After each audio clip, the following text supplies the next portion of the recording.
The Journey of the Mechas. This video is purely for entertainment and does not infringe on copyrights or laws. The rights to the novel and image belong to the original author. We do not claim ownership. Don't like waiting and want to listen to this fanfic in full now? Subscribe to our Patreon, where you'll find the best fanfics. Chapter 126 You Are Beautiful. Tao Meng's appearance immediately made the atmosphere between the three people on the scene a little subtle.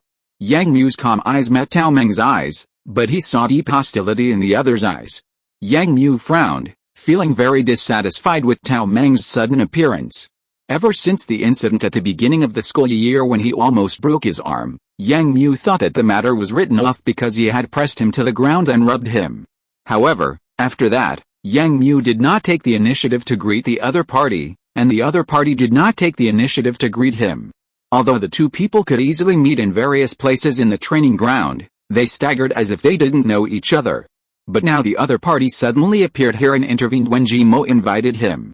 Yang Mu was not jealous, but he could only say that the other party's behavior made Yang Mu feel very rude, and since the other party's intention was obviously to roar at Jimo, Yang Mu immediately changed a method to fight back. The next moment, Yang Mu wiped his mouth with a piece of paper, then wiped his hands, stretched out his hand to grab Jimo's right hand, and directly pulled Jimo away, leaving the napkin floating on the edge of the trash can next to him. Miss Jimo. Seeing Jimo follow Yang Mu away in surprise, Tao Meng did not give up and followed closely.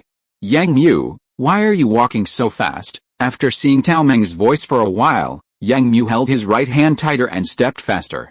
Jimo was wearing a heavy skirt, so she had to lift the skirt with her left hand, and her steps were small and fast. Yang Mu did not speak, but just pulled Jimo into the dance floor. At this time, the dance music was changed, and everyone in the dance floor danced gracefully, blocking Tao Meng's steps invisibly.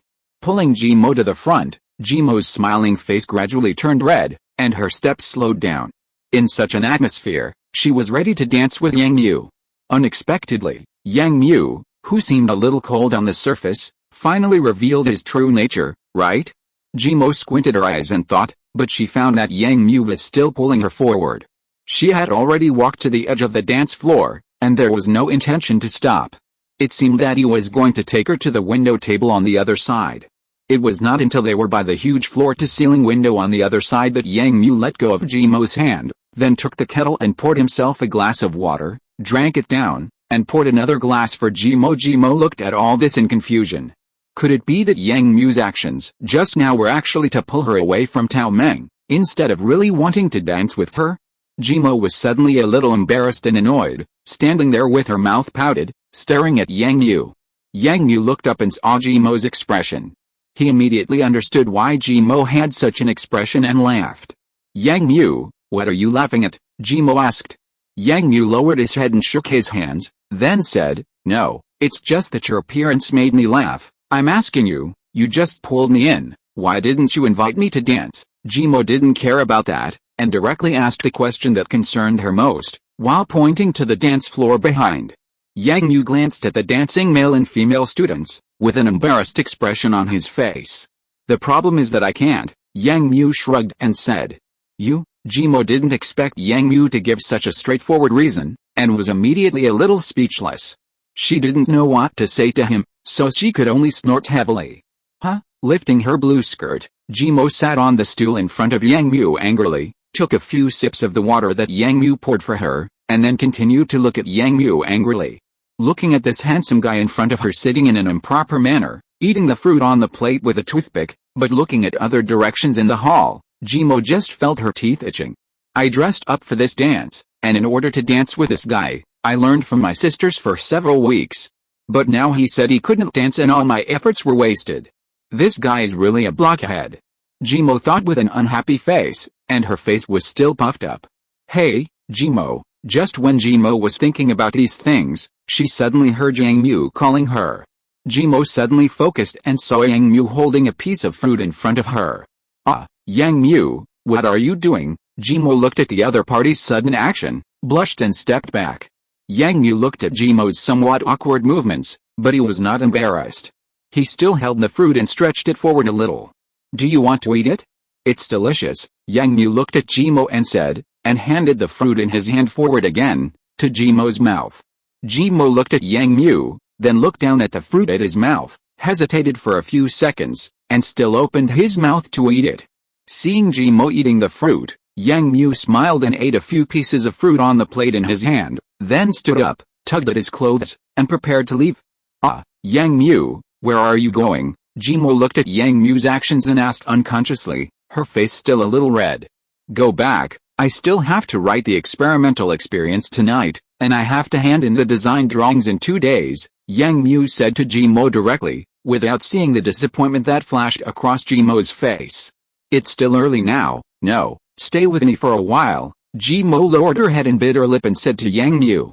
Yang Mu smiled and stepped forward and touched Jimo's head, then said, "No, I can sleep well if I finish early, you should go back early too." Jimo finally nodded, and Yang Mu was ready to leave. But just after Yang Mu took a few steps, Yang Mu stopped his steps, turned around, and saw Jimo looking at him. Seeing that he suddenly turned around, he immediately lowered his head. "Jimo!" Yang Mu shouted at Jimo. Jimo raised her head and looked at Yang Mu. Yang Mu also looked at Jimo and said, "You look very beautiful today." Yang Mu's words were like a small spark, which immediately ignited Jimo's smile. Jimo standing there was like a blooming violet, fresh and elegant but also fragrant. Yang Mu greeted Jimo again and left. And Yang Mu's small spark accidentally ignited another person's gunpowder barrel. Tao Meng, who was standing not far away, also saw all this and clenched his hands tightly into fists. Chapter 127 Conflict. Yang Mu pushed open the door of the auditorium, watching the snow outside getting heavier and heavier, straightened his collar, tightened his hat brim, and stepped into the snow. When he just came, the snow was not particularly heavy. He thought that the snow would gradually decrease when he left the auditorium, but he didn't expect that it would snow even more heavily in the end. Yang Mu looked at the heavy snow flying in the sky and sighed silently. In Halen City, although it would snow in winter, it would stop soon. It would not snow as heavily as here, and it would already cover the soles of feet. The reason may be that Halen City is at a lower latitude, and it should be the need for urban management, so the weather is controlled. And here is deep in the mountains, so naturally there is no need to control the weather. Speaking of this, I can go home in a month or so. I haven't seen my mother, Uncle Lei, Lei Ming, Lei Hong, and Kanya for a long time. Perhaps the sight of the snow reminded him of his past. Yang Mu stood on another path, reached out to catch a few falling snowflakes, and then clenched his fists, feeling the cold feeling in his hands as they melted. Yang Mu stared at the sky with falling snowflakes for a moment, and finally lowered his head, took a deep breath, and continued to walk forward, but he stopped before he had taken a few steps. Because under the street lamp not far in front of Yang Mu, a figure was standing straight, facing Yang Mu, staring at him straight in the eyes. Yang Mu took 2 steps closer and finally saw the other person's appearance clearly. It was Tao Meng. This guy ran here to block him at this time, and his purpose was very clear. It seems that because of Jimo, Tao Meng was going to teach me a lesson? Yang Mu touched his nose, but he didn't care about Tao Meng's intention. Yang Mu didn't want to have anything to do with him, nor did he want to conflict with him. Thinking this way, Yang Mu continued to walk forward, pretending that he didn't see the other person. Just as he was about to pass by the other person, he was blocked by Tao Meng's outstretched right hand. Yang Mu stopped and turned his head to look at the other person. The other person didn't look at him, and his eyes seemed to be looking at something behind him in a very calm manner. Yang Mu pouted and moved his feet a little, preparing to walk past him, but the other person may have seen Yang Mu's actions and finally understood this time. He immediately took a few steps back, then took a step forward and stood in front of Yang Mu face to face. Yang Mu was 1.8 meters tall, and Tao Meng was just over 1.7 meters tall. The two stood under the streetlight and looked at each other. Tao Meng's eyes flashed with a fierce light, but Yang Mu narrowed his eyes slightly, looked at the other person indifferently, then moved his mouth and said, "Sorry, you are in my way." Tao Meng didn't say anything, still looking at Yang Mu viciously, not caring about Yang Mu's words at all, and even moved closer to Yang Mu. Seeing the other party's aggressive attitude, Yang Mu's face slowly sank, and he also looked at Tao Meng. On the snowy road, in the cold winter night, a hint of murderous intent was brewing between the two people. Mr. Yang, stay away from Jimo in the future. After a long time, Tao Meng spoke first, and ordered Yang Mu in an impertinent tone. Yang Mu raised his eyebrows, and the corners of his mouth slightly curled up, revealing a hint of disdain. "I think this is none of your business, right? I'm here now, so I can manage it," Tao Meng continued, a little excited, and was not prepared to wait for Yang Mu to reason. Of course, he was not prepared to reason either. For Yang Mu standing in front of him, Tao Meng actually looked down on him from the bottom of his heart. A student from a remote planet, he probably got in by relying on connections. He didn't have much ability, but he was very good at picking up girls. He already had a girlfriend outside, but he was still trying to seduce Jimo. Jimo was such a beautiful girl, and she would become his lover in the future. So I have to protect her and can't let this scumbag in front of me ruin her. This is what Tao Meng thought.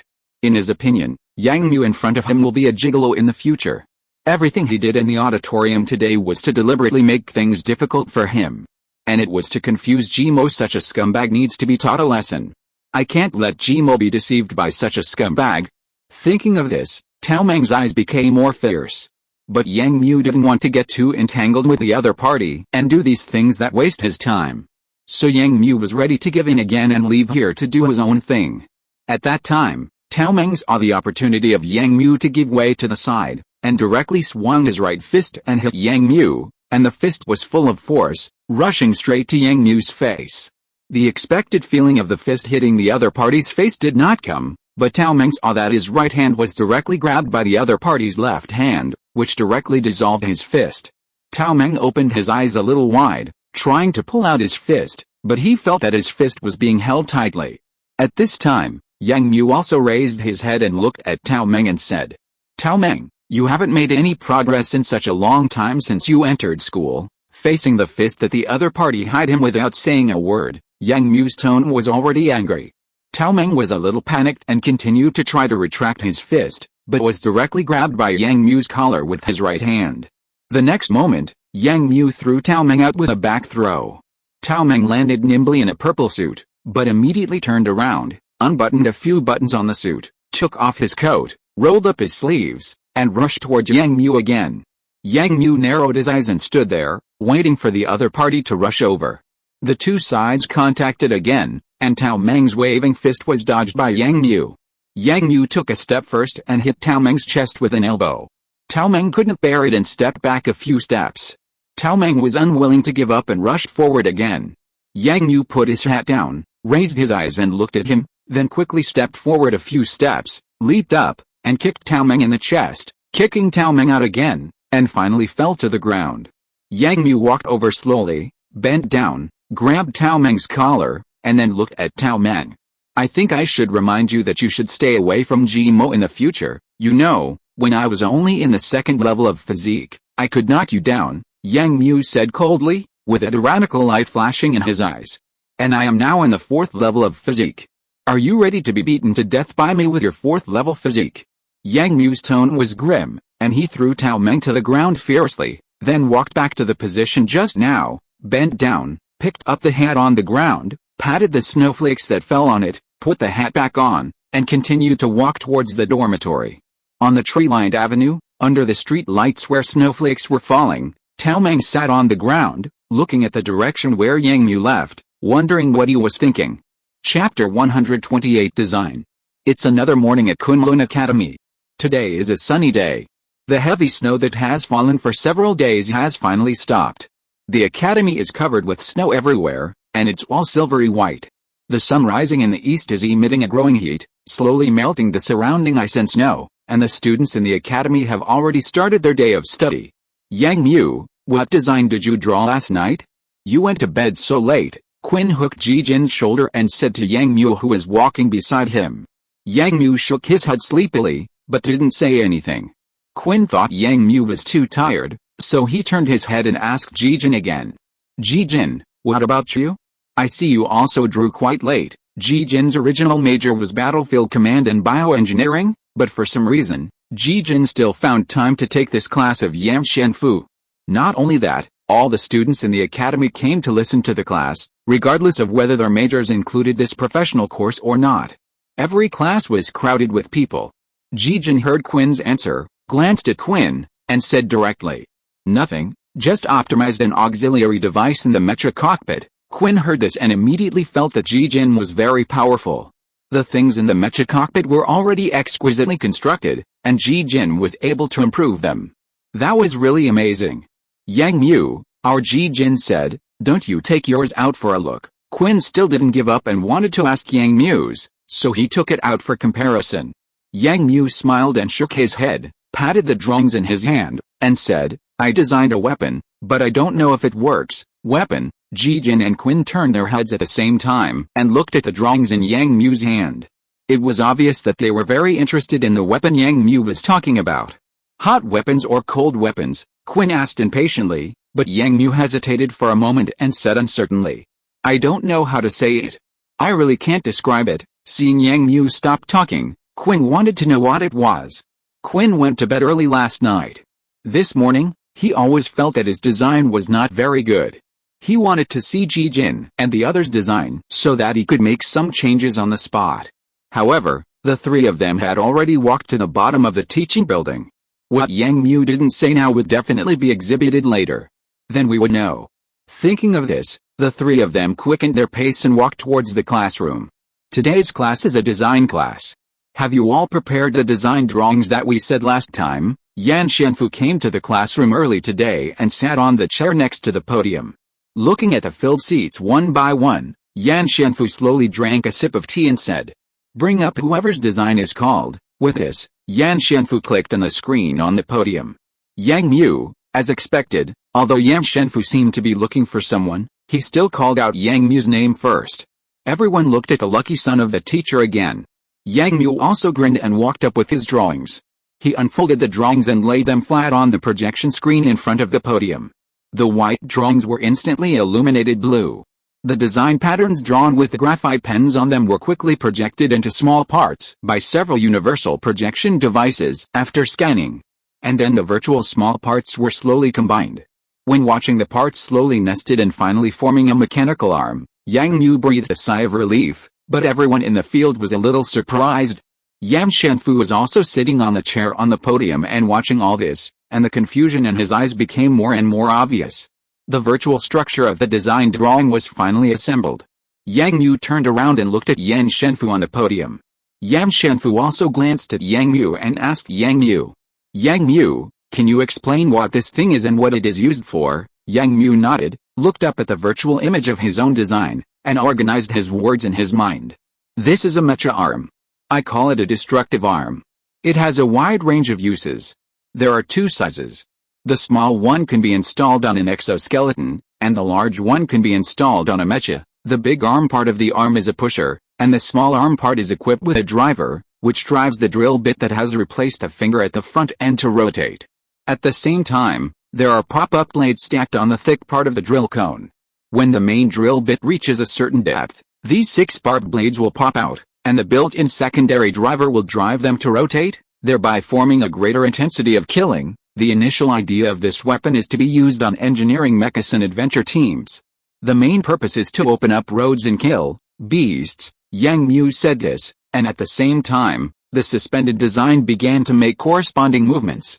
The front drill bit of the mecha arm began to rotate, and then the blade on it suddenly popped out and flipped. After Yang Mu finished introducing these, he stood by and looked at Yan Shenfu. The students who had been whispering stopped talking and also looked at Yan Shenfu on the podium. Yan Shenfu's expression did not change. Instead, he took another sip of tea from his teacup and then looked at the students in the classroom. In the end, his eyes were still focused on Yang Mu. "Yang Mu, do you think your design is good?" After a long time, Yan Shenfu asked the first question, which turned out to be such a question. The students in the classroom also focused their eyes on Yang Mu again, but there was a hand that suddenly raised up. Yan Shenfu saw it, but did not call the other party. The one who raised his hand was Tao Meng. Seeing that Yan Shenfu looked at him and did not call him to answer the question, his face was a little unhappy. After hearing Yan Shenfu's question, Yang Mu thought carefully for a moment. This arm was indeed not designed by him completely. This was designed by Yang Mu based on the anti-insect drawings in his mind. In addition, he had originally drawn most of the mecha design drawings, but in the end, for safety reasons, Yang Mu burned all of them and left this part. It's not that Yang Mu didn't think about designing it himself, but Yang Mu didn't want to waste this good opportunity. He wanted to design it himself, so he had plenty of time in the future. If this design could be recognized by Yan Shenfu, then the drawings in his mind would be really useful. Finally, he determined the answer in his heart, raised his head and said to Yan Shenfu, Teacher Yan, Teacher Yan. At this time, two voices suddenly sounded. Yang Mu was interrupted by the other party. He looked back and found that Tao Meng stood up. Tao Meng saw Yang Mu looking at him, and a sinister and disdainful smile appeared at the corner of his mouth. Then he looked up at Yan Shenfu and said, Teacher, we think that this thing made by Yang Mu is waste, it's garbage. If you're listening to this novel on a channel other than Fanfic World, it means they downloaded and uploaded it without effort. We cordially invite you to visit our channel, Mundo Fanfic Novelis. There you'll find the original version of this story and you can explore many other novels of various genres. We're waiting for you to immerse yourself in a world of incredible novels. Chapter 129 Explanation. Tao Meng's voice criticizing Yang Mu's work rang out in the classroom, but instead of the students' uproar, some people nodded silently. Tao Meng, what did you say? However, there were also voices of opposition at this time. Jimo stood up at the first time and pointed at Tao Meng. Quinn and the others also looked at Tao Meng fiercely. What right do you have to comment on Yang Mu's work? Jimo said unyieldingly. Tao Meng was not stunned by Jimo's question. Instead, he raised his neck and said arrogantly, It's true. The teacher said that design should focus on practicality, and this thing is not practical at first glance. It's just a bunch of fancy things. If this kind of weapon is really installed on a mecha, it's equivalent to spending an arm at your own expense. Tao Meng's voice reached Yang Mu, but Yang Mu had no expression on his face, as if he didn't hear these words that belittled him. Yan Shenfu's face was also expressionless. He just waved his hand and signaled Tao Meng to stop. Tao Meng saw the teacher's signal and stopped at the first time, looking at the teacher. Everyone seemed to agree with what he said, so he was right, Tao Meng thought. He didn't expect this guy to come up with such a stupid design. He really asked for trouble. Tao Meng looked at the situation in front of him with some pride. He finally found an opportunity to make the other party suffer. He couldn't waste it. Yang Mu, did you hear your classmates' doubts? Is there anything you want to say? Yan Shenfu continued to ask Yang Mu, but Tao Meng frowned. Yang Mu looked up at Yan Shenfu, with a thoughtful expression on his face, thinking about what kind of state of mind Yan Shenfu was in, or what kind of answer Yan Shenfu wanted to get. Is it true that there is really a problem with this design? Yang Mu thought for a moment, but still couldn't find the reason, so Yang Mu was ready to bite the bullet and continue. Teacher, this design is indeed not good enough if used alone, but, in fact, I also designed a matching mecha shape for this weapon. Yang Mu really didn't know how to explain it. He could only use the anti-insect mecha as a reference. After all, the mecha arm he showed was the one above. If Kez was not joking when he passed these things to his mind, then this design must have its own reason. And Yang Mu's use is to prove all this. Oh, hearing this, Yan Shenfu's eyebrows raised obviously, as if he was interested. He raised his head and motioned Yang Mu to continue. Yang Mu scratched his head and said, My idea is to have a weapon that can move quickly in all terrains. It can be in the shape of a mecha or other shapes. Its mission is rescue, exploration, and dealing with specific creatures. So when I designed it last night, I also conceived the shape of a mecha. Yang Mu said truthfully about the shape of the anti-insect mecha in his mind. Yan Shenfu's face became more and more interested. When he heard that Yang Mu had already started to design the mecha, he didn't know whether he was happy or worried. Okay, this design is considered to be a pass. You go down first. Yan Shenfu waved his hand and asked Yang Mu, who had finished explaining, to return to his seat. Then he stood up and looked at Tao Meng, who had just sat down, and gestured with his hand. Tao Meng stood up with some surprise and looked at Yan Shenfu with hope. He thought Yan Shenfu was going to praise him. What is your name, classmate? Yan Shenfu pointed at Tao Meng and asked. Tao Meng, Tao of ceramics, Meng of beasts, Tao Meng said quickly. Yan Shenfu nodded, then pointed at Yang Mu's drawing and said, Copy this drawing 100 times and give it to me in 3 days. As soon as Yan Shenfu said this, Tao Meng was stunned and confused, while everyone in the classroom had already laughed. Yang Mu was also stunned by Yan Shenfu's sudden decision. Is this considered protecting his son? Yang Mu, do you want to apply for a patent for this thing? If so, I will do it for you. Yan Shenfu asked Yang Mu again at this time, and there was an uproar in the audience again. Everyone didn't expect that Yan Shenfu was satisfied with this work, but now he wanted to apply for a patent? Yang Mu was stunned again, and nodded after a moment. In fact, this design is quite ordinary, but it seems that I have never seen such a design anywhere else. It would be good if I could apply for a patent. Seeing that Yang Mu agreed, Yan Shenfu didn't waste more time on this issue. He called the next person and continued to evaluate the drawings. Professional accumulation and personal talent collided here at this moment. The design works of the senior students were obviously more excellent and well designed. There were only a few problems with the simulated assembly of the drawing parts. Although the freshmen had many problems, some of them also emerged, and Ji Jin was one of them. The improvement of the cockpit suspension system made Yan Shenfu feel very good. At that time, he included this picture in the school database and said that he would study it carefully. Ji Jin's contribution would be indispensable.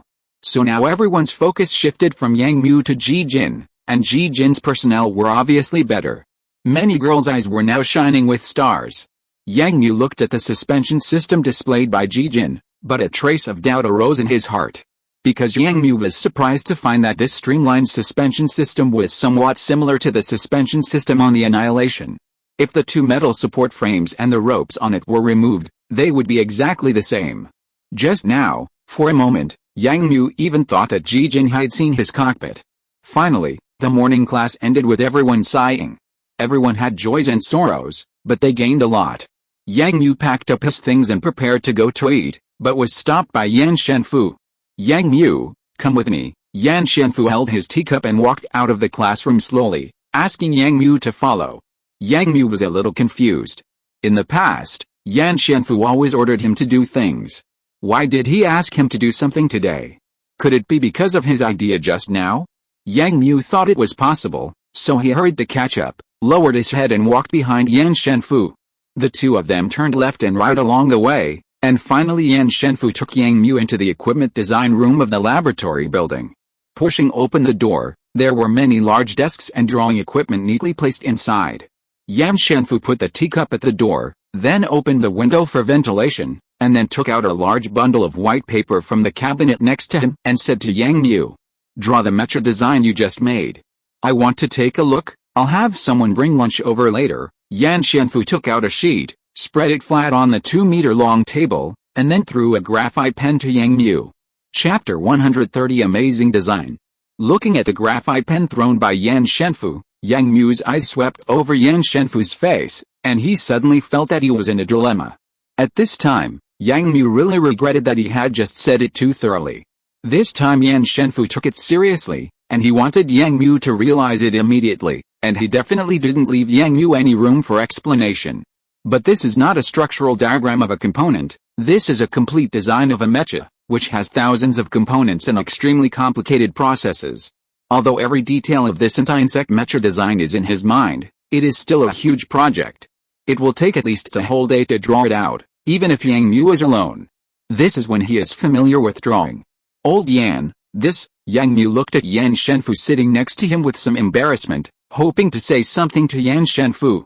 Yan Shenfu glanced at Yang Mu, showed a smile that saw through everything, and spoke. "Can draw it? So what you said in class just now was just a lie?" Yang Mu looked at Yan Shenfu's eyes and shook his head quickly. Of course, what he said in class just now was reasonable and well-founded, but the reason was on his lips and the evidence was in his mind. The process of realizing it was a bit difficult.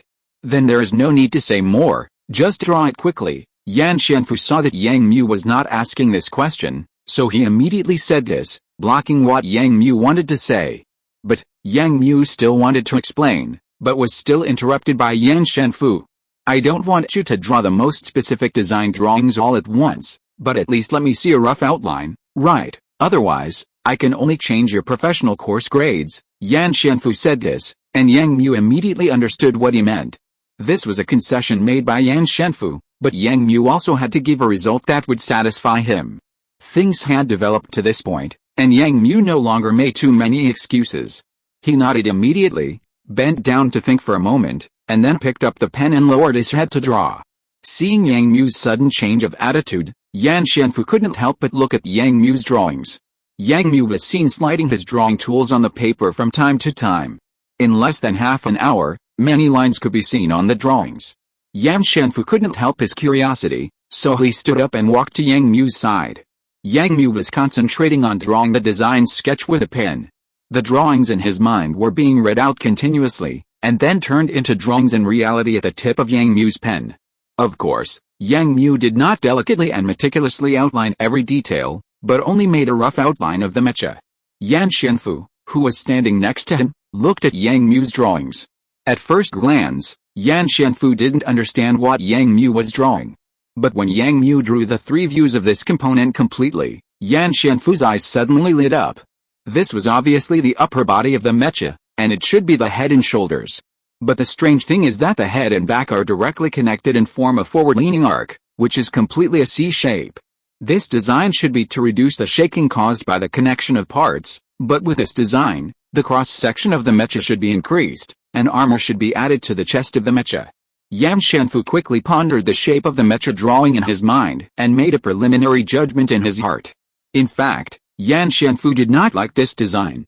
This obviously increased the side surface area of the mecha, which was not a good thing in practice. But at this time, Yang Mu had finished drawing the first drawing, and then spread it on another table, and at the same time laid out the second drawing. The second drawing was a complete torso design. Yang Mu first drew two separate circles with a compass, and then intercepted a semicircle respectively, and continued to improve in the middle of the two arcs. As the parts were added one by one, the simple lines gradually became more and more complicated, but Yan Shenfu frowned. Now he really couldn't understand it. The torso of the mecha is the most important part of the whole mecha. A well-designed torso will become the basis for a significant improvement in the important performance indicators of the mecha. And the strength of the torso means the size of the mecha's ability. But now, the torso of the mecha designed by Yang Mu continues to use the C design just now, and there is no width, and the waist and back are very narrow. Such a design is very unreasonable. It will not be able to bear the weight of the mecha well, and it will cause the mecha to be unable to move flexibly. Yan Shenfu shook his head with a sigh, wanting to correct Yang Mu's problem, but seeing Yang Mu drawing quickly and seriously, Yan Shenfu still held back for the time being. Let's wait and see what this kid will look like when he finishes drawing. 2 hours passed unknowingly, and Yang Mu finally completed the design of the mecha torso and two mecha arms. Yang Mu flicked away the two finished drawings, then continued to spread out one and continued to draw.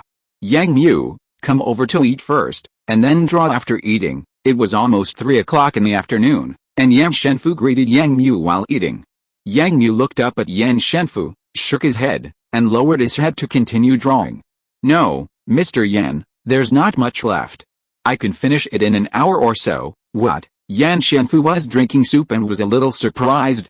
He didn't expect Yang Mu to finish the drawing in a few hours.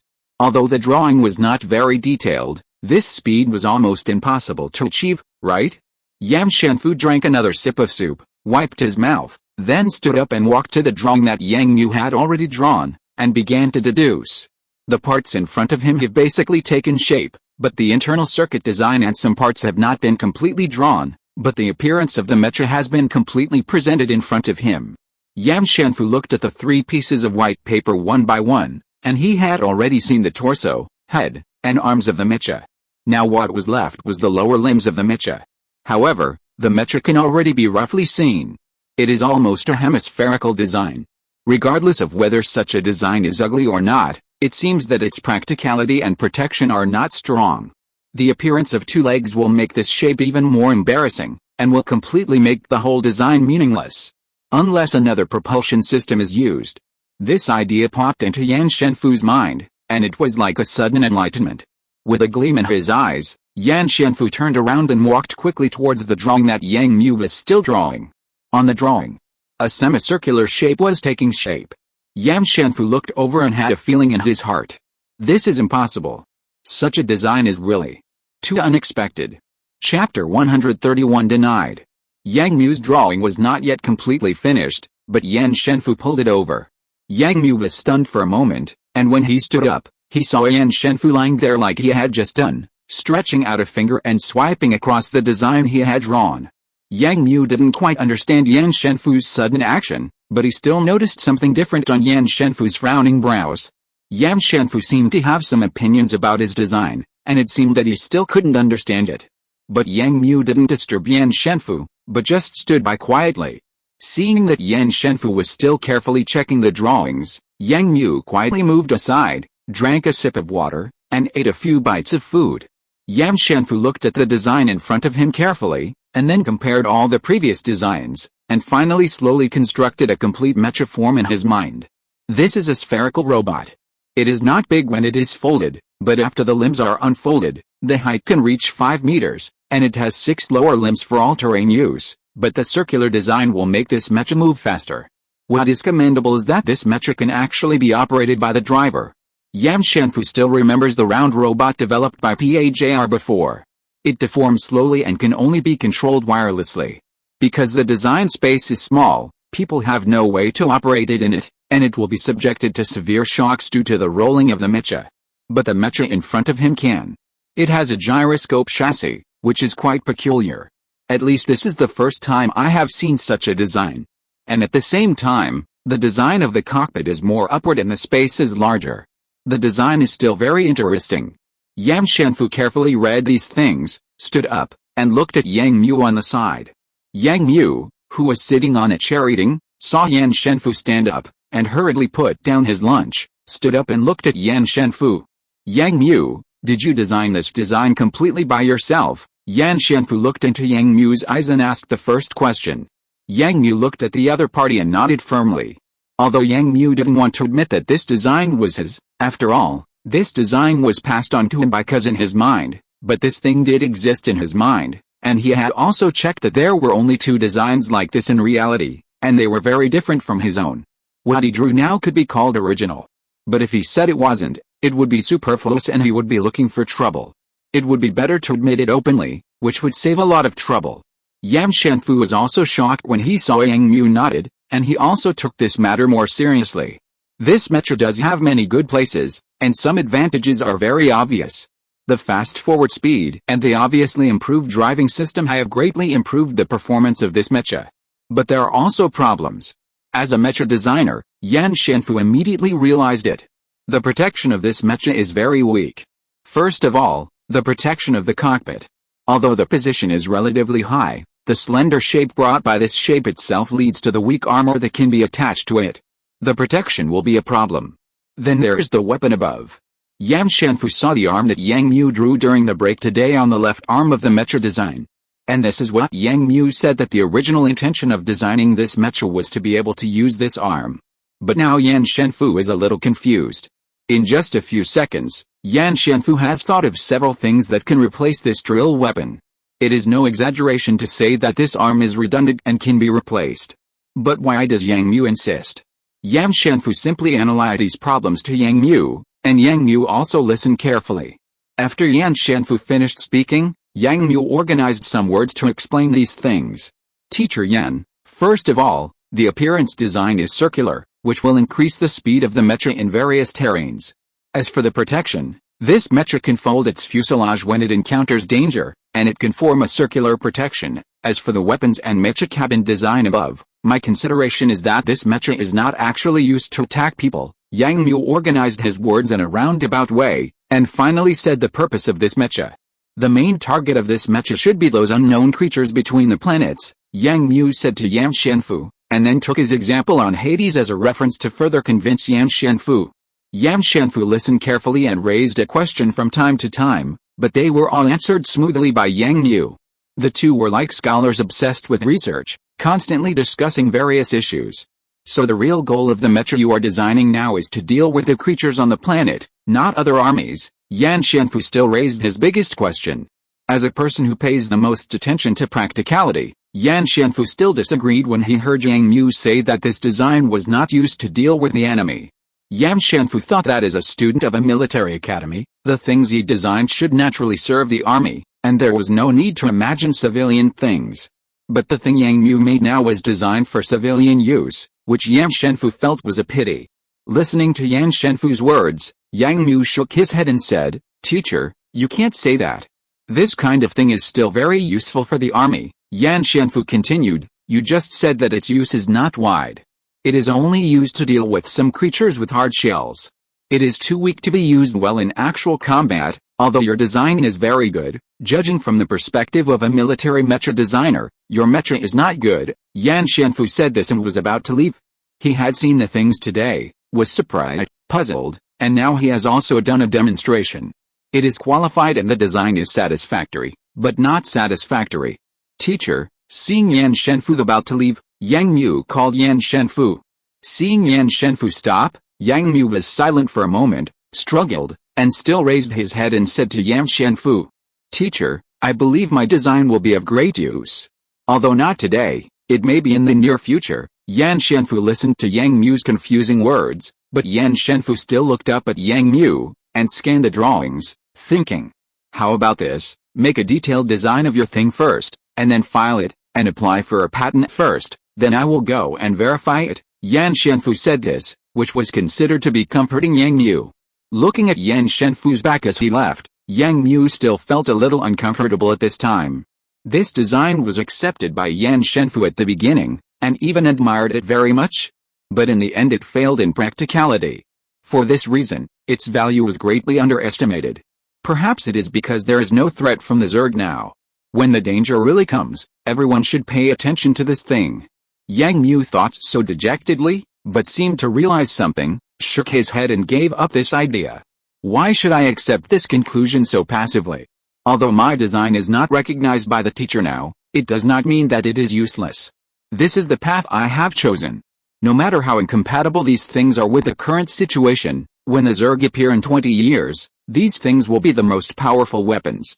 Although this is like swimming against a current, people will say that doing so is useless, but I believe that as long as I persist, this will accumulate a huge force for mankind. Yang Mu thought so in his heart, and unknowingly, he strengthened his ideals and ambitions. Chapter 132 Yan Shenfu's Meditation. Although Yang Mu took his things back with a bit of depression, it didn't mean that Yang Mu's design had been completely denied by Yan Shenfu. After returning to the office, Yan Shenfu immediately projected the design drawings that had been scanned and uploaded to the database onto the screen in the office, and put on his glasses to analyze it carefully again. Yan Shenfu carefully observed the design drawings, and then sent the relevant data to the laboratory researchers he had been with, asking them about their attitude towards the design drawings. Although Yan Shenfu denied Yang Mu's practicality of this design in the design room, it did not mean that Yan Shenfu did not approve of this design. At least in terms of design thinking, this design satisfied Yan Shenfu. But Yan Shenfu did not say it so bluntly. It was not that Yan Shenfu did not recognize Yang Mu's success, but he thought that as a young man, Yang Mu should not taste the taste of victory so easily, which was not good. So at that time, Yan Shenfu simply started from the point of practicality, and denied Yang Mu's design through this aspect, but also hoped that Yang Mu could have a deeper understanding of his own things. Yan Shenfu carefully read the design, but the more he looked at it, the more he liked it. The round shape of this mecha, for some reason, the more he looked at it, the more he felt that it fit the various designs of this mecha. Even the drill arm that Yan Shenfu didn't think much of before, Yan Shenfu now feels that it is more and more suitable for this mecha. Everything can stand up to scrutiny and is very reasonable. Yan Shenfu tried to use his knowledge to make some modifications, replace some parts, and use better designs. But after a long time of assumptions, Yan Shenfu was shocked to find that he couldn't make any good changes. If the changes were the same, then the others would be affected, and there would be more things to change. The things above seemed to be connected as one, as if any changes he made would damage it. This made Yan Shenfu suddenly realize that things were different. He felt that all the knowledge he had gained over the years was useless when used here. This design gave Yan Shenfu a feeling that it achieved a perfect balance between ideas and parts. Just like this mecha, it was natural. But this was just something designed by a student by chance, not a scientific result of many people's efforts. Yan Shenfu took off his glasses and stepped back a few steps. His expression became a little unbelievable. Faced with the situation he encountered, the experienced Yan Shenfu was actually a little at a loss. Yan Shenfu never realized that Yang Mu had such a great talent. This was a design of an 18-year-old boy. How could a grandfather like him realize it so late? Could it be that Yang Mu was really gifted and could design such a perfect mecha at this age? No, or did this guy ask someone else for help? Su Yuanming, he seemed to know that little guy. Yan Shenfu suddenly reacted and recalled that Su Shaoqing had said that the two little guys knew each other somehow, and they heard that they had a good relationship. If this was the case, then it was right. Su Yuanming must have helped Yang Yu. Although such a design was very difficult, the little guy could have done it if he tried hard. Yan Shenfu attributed the whole thing to Su Yuanming in his heart almost instantly. It's not that Yan Shenfu doesn't trust Yang Yu. It's just that Yan Shenfu has become very familiar with Yang Mu in these days. He already knows Yang Mu's level. He is talented and can learn things at a glance, but his foundation is solid, his skills are not enough, and his design thinking is still being cultivated. Yan Shenfu picked up the communicator on the table without saying a word, followed Su Shaoqing to get Su Yuanming's number, and then dialed it.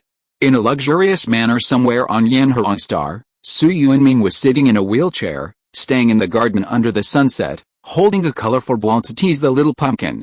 The cream-colored little pumpkin has grown a lot, and is shaking its tail under Su Yuanming's teasing, staring at the colorful ball in Su Yuanming's hand.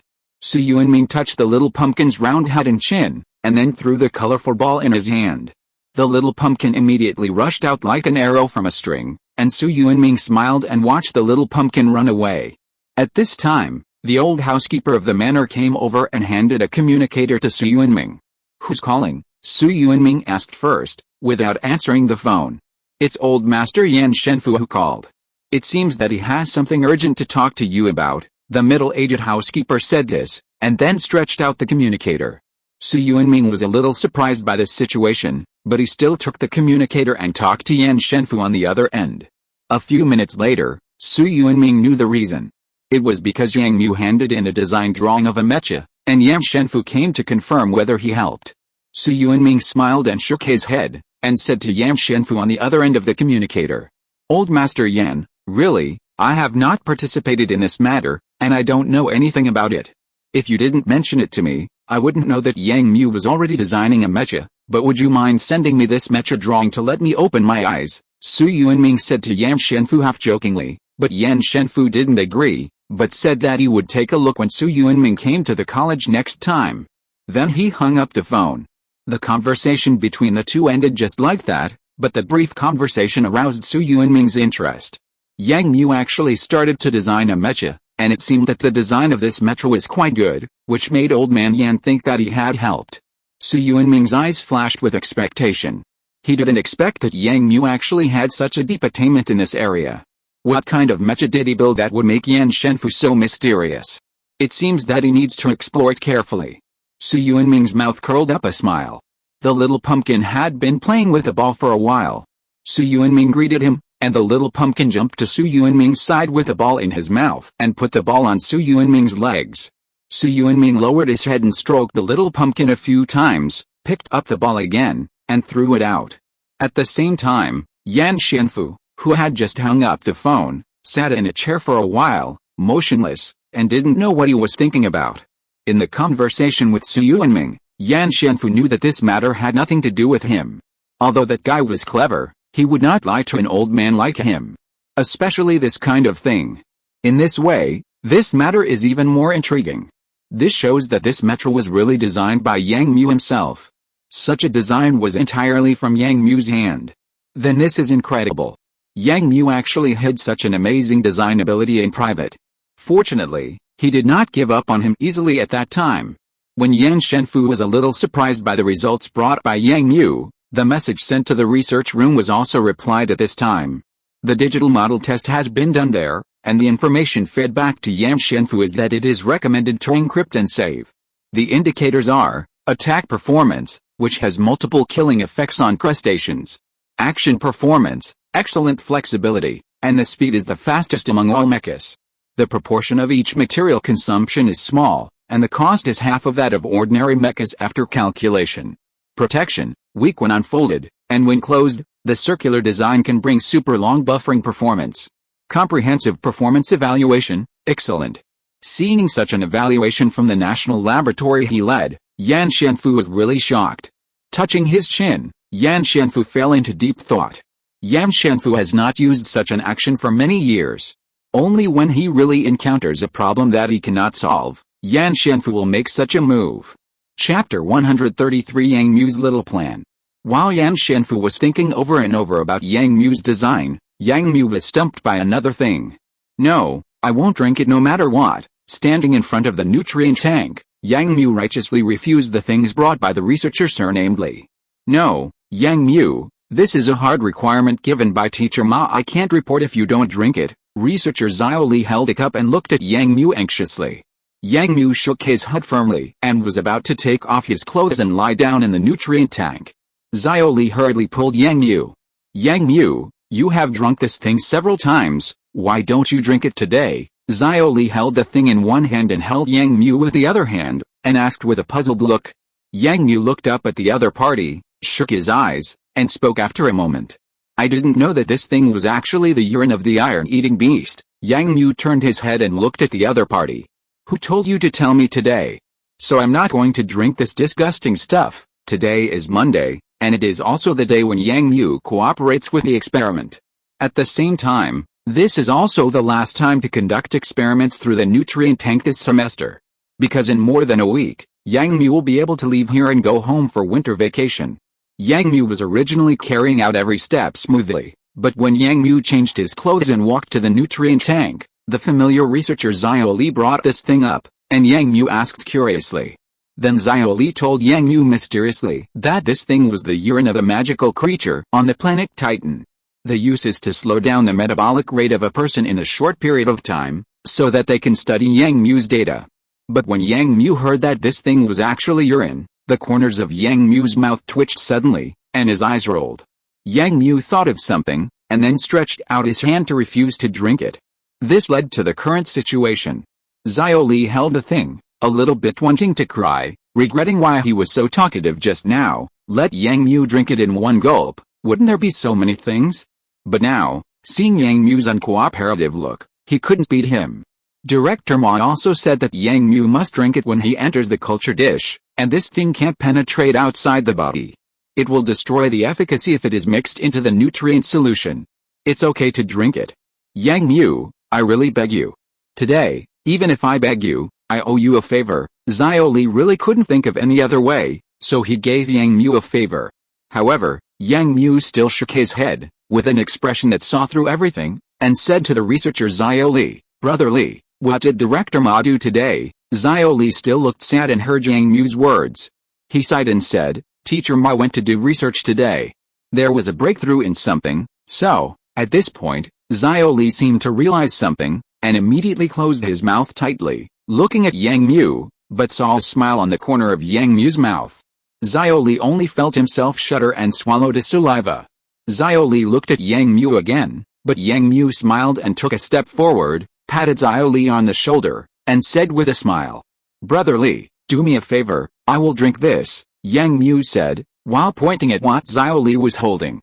Xiao Li looked at Yang Mu in confusion and asked carefully, What favor? Yang Mu smiled again with a conspiracy, and said to Xiao Li, I feel like I'm going to break through recently, so, you know. Yang Mu raised his eyebrows and pointed at the nutrient solution storage tank not far away. Xiao Li followed Yang Mu's gaze and immediately understood what Yang Mu meant, then shook his head like a rattle and rejected Yang Mu's request. No, Teacher Ma said that we can't supply you with such a large amount for the time being, because that's different from our research process. For Yang Mu's physique, Ma Wenjin had formulated a detailed research process a long time ago. In order not to cause harm to Yang Mu's body, the amount of this experiment was controlled very accurately, and each time it was fixed and measured. So Xiao Li quickly rejected Yang Mu's request. But Yang Mu really hoped that he could break through to the 5th level of physique. Since last month, Yang Mu always had a vague feeling that he seemed to be able to use more power, but when he wanted to test it, he couldn't test it out, as if he was imprisoned by something. Yang Mu also immediately realized that he seemed to be about to breaking through to the 5th level of physique. This is of course good news, so Yang Mu had already told Ma Wenjin, hoping that he could help him break through this bottleneck by increasing the concentration of the nutrient solution. But Ma Wenjin smiled and refused. Let Yang Mu maintain the original state first, this matter is not urgent. But Yang Mu still couldn't understand. Such an opportunity was already in front of him. Why should he put it aside when it was obvious that he could achieve it with just a little more effort? So Yang Mu talked to Ma Wenjin many times, but he was rejected. He didn't have the authority to increase the usage without authorization, so he could only accept the status quo. But now he had an opportunity. Ma Wenjin was not here today, and Brother Li happened to be in charge of controlling it. He had the authority, so he could operate it well. So Yang Mu made this request under the pretext of some kind of urine. Of course, he might still be rejected, but Yang Mu was ready to try more. Sure enough, Xiao Li was not as experienced as Ma Wenjin. He was fooled by Yang Mu, who was at least 40 years old in his mind, for a long time. Finally, he was shaken, but he still said he would talk to Ma Wenjin. Seeing this, Yang Mu could only agree and wait for Xiao Li to bring good news. After a while, Xiao Li hurried over, with a relaxed expression on his face, and walked quickly to Yang Mu. Yang Mu immediately stood up and looked at Xiao Li. Xiao Li stopped and said to Yang Mu, "The teacher has agreed, but you have to drink this again." As he said this, Xiao Li handed over another cup with some milky white liquid in it. Yang Mu glanced at it, then looked up at Xiao Li, pointed at this thing and asked, "Brother Li, what is this?" Xiao Li learned his lesson this time, shook his head directly, and then said to Yang Mu, "Drink it, and I will agree to your request just now. Today, the amount of liquid in your nutrient tank can be doubled." Listening to the tempting conditions proposed by the other party, Yang Mu thought for a moment, and immediately nodded in agreement without saying much. The two reached a deal, and Yang Mu quickly drank the two liquids, one yellow and one white, took off his clothes, and lay in the nutrient tank. After confirming Yang Mu's condition, Xiao Li infused the nutrient solution into it, and the promised thing was indeed doubled, but when he saw Yang Mu close his eyes, Xiao Li showed a smug smile. "You little brat, you come and threaten me. Teacher Ma will teach you a lesson." It turned out that after Xiao Li told Ma Wenjin about this matter, Ma Wenjin still did not agree, but asked Xiao Li to give Yang Mu another liquid. The function of this liquid is to absorb toxins in the human body and finally excrete them from the body, which is good for the human body. However, this thing has a side effect, that is, it will consume a lot of nutrients in the human body, so half of the nutrient solution in Yang Mu's nutrient tank will be absorbed by this thing. In other words, in the end, what Yang Mu can absorb in this nutrient tank will be the same as usual. Yang Mu's little conspiracy was still seen through by the experienced Ma Wenjin. Xiao Li was very happy to see Yang Mu suffer a setback. However, things in the world are unpredictable, and variables are always something that people can't figure out. Chapter 134 Yang Mu's situation. The mysteries in the human body are always more mysterious than the billions of stars in the universe. Since entering the interstellar age, humans have been surprised to find that their fragile bodies actually have very powerful potential. There are shackles in the human body. As long as you have the right key, these shackles can be opened step by step. In the end, when the shackles are opened one by one, the potential locked deep in the human body will burst out, and at this time, humans will have abilities beyond ordinary people. Yang Mu felt that he was in a furnace all of a sudden, and the hot temperature was madly burning every part of his body, from the outside to the inside, and then from the inside to the outside. But the next moment, the whole body seemed to be in a 1,000-year-old cold ice cellar, and the piercing cold air surged from everywhere, taking away any trace of heat in his body. The previous moment was blazing sun, and the next second was frozen frost. The extreme feelings kept alternating, and Yang Mu felt that his control over his body was getting weaker and weaker. The temperature in the nutrient tank is still rising. A researcher wearing glasses looked at the fluctuating data on the projection screen and said loudly without blinking. Researcher Xiao Li walked forward quickly, reached out and copied the data on the other person's screen to his own display panel, clicked a few times, and popped up the infrared camera image of the nutrient tank where Yang Mu was. In the cylindrical nutrient tank, Yang Mu's body was like a hot flint, radiating heat to the surroundings continuously, and Yang Mu's skin also showed a light red state. "What's the status of the nutrient solution?" Xiao Li turned his head and asked another researcher next to him. "It's the second time to add it, and the system shows that it is still consuming rapidly. It can still last 3 minutes, damn it." Xiao Li saw this situation and felt that something was wrong. Then he quickly slid the display panel to the instructor's communication interface and dialed the contact signal. "Pay close attention to the situation. I will ask the instructor for his opinion immediately." Yang Mu's situation occurred half an hour ago. At that time, the nutrient solution had just been injected for less than 10 minutes. All the data was the same as before. The nutrient solution consumption in the nutrient tank was the same as usual, and was being rapidly absorbed by Yang Mu. At that time, Xiao Li was ready to collect and upload data step by step, but at this time, the computer suddenly showed that the nutrient solution had been absorbed, and the system detected an abnormal temperature in the nutrient tank. Xiao Li quickly entered the self-test command, but the nutrient tank system could not provide a solution, and at the same time the temperature in the nutrient tank was still rising. At that time, several people in the laboratory looked over at the same time. Everyone's first thought was to get Yang Mu out of it, but at the moment when Xiao Li was about to open the nutrient tank, the detection system on the computer showed that Yang Mu's heartbeat stopped. This almost scared everyone into cold sweat. Xiao Li almost rushed over to get Yang Mu out, and at the same time shouted to call a doctor to the medical room next to him. But in the next moment, because the nutrient tank intelligence system had been turned on, the system on the nutrient tank actually gave an autonomous command at this time and replaced the nutrient solution in Yang Mu's nutrient tank. Before Xiao Li and others entered manual instructions to stop all this, everyone was surprised to find that Yang Mu's heartbeat had returned. All this happened in just 1 minute, and everyone's mood was like a roller coaster. Everyone was surprised to find that the abnormal temperature of the nutrient tank was still slowly decreasing. The crisis seemed to be temporarily resolved, and everyone breathed a sigh of relief. But not long after, the system sounded the alarm again. The situation was exactly the same, and it was still the problem just now.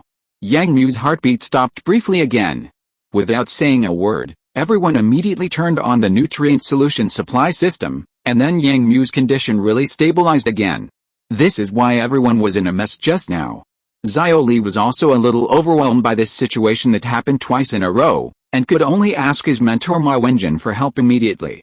And next to the nutrient tank where Yang Mu was lying, everyone had surrounded this place.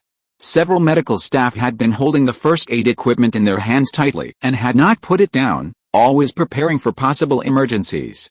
Hey, Xiao Li, what happened again?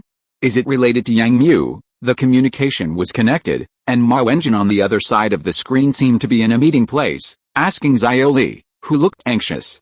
Teacher, please come back soon, something has happened to Yang Mu, Xiao Li said anxiously, and then briefly told Ma Wenjin what had just happened, and sent the data that the system had just collected to Ma Wenjin.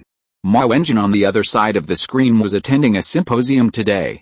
He was still on Yanhurong Star, but he had to go on stage to speak later. Ma Wenjin heard his student describe the situation like this, and immediately checked the data sent over quickly, frowning more and more.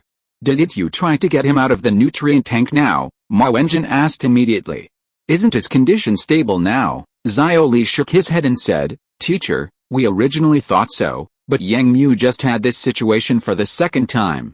We are worried that when we get him out, Yang Mu will have problems again, and it will be difficult to deal with it then. Teacher, is there any good way now? We have never seen this situation before. Listening to the student's words, Ma Wenjin turned his head and thought. Is it because the amount today has increased? So Yang Mu has this situation? No, maybe this little guy is on the verge of a breakthrough, so this is the case? Ma Wenjin thought quickly and didn't even hear the words of his colleagues on the podium introducing him. After finding the possible reason, Ma Wenjin immediately looked up at Xiao Li on the screen and said, Xiao Li, put a bottle of Juling Shen potion into the nutrient tank. The anxious Xiao Li on the other side of the screen heard Ma Wenjin's order. His expression was sluggish for a moment, and then his expression was a little unbelievable. Teacher, Juling Shen potion is still a potion in the development stage? There is no time to hesitate. Yang Mu may be undergoing a physical breakthrough now. Listen to me, put a bottle in immediately. Ma Wenjin shouted loudly in the meeting room. You stabilize Yang Mu's situation first, and report Yang Mu's latest situation to me at all times. I will rush back. Ma Wenjin stood up and ordered Xiao Li to go and execute his order. He pushed away the stool and was about to walk outside, but he looked up and saw a group of colleagues in the field looking at him. Ma Wenjin then remembered where he was.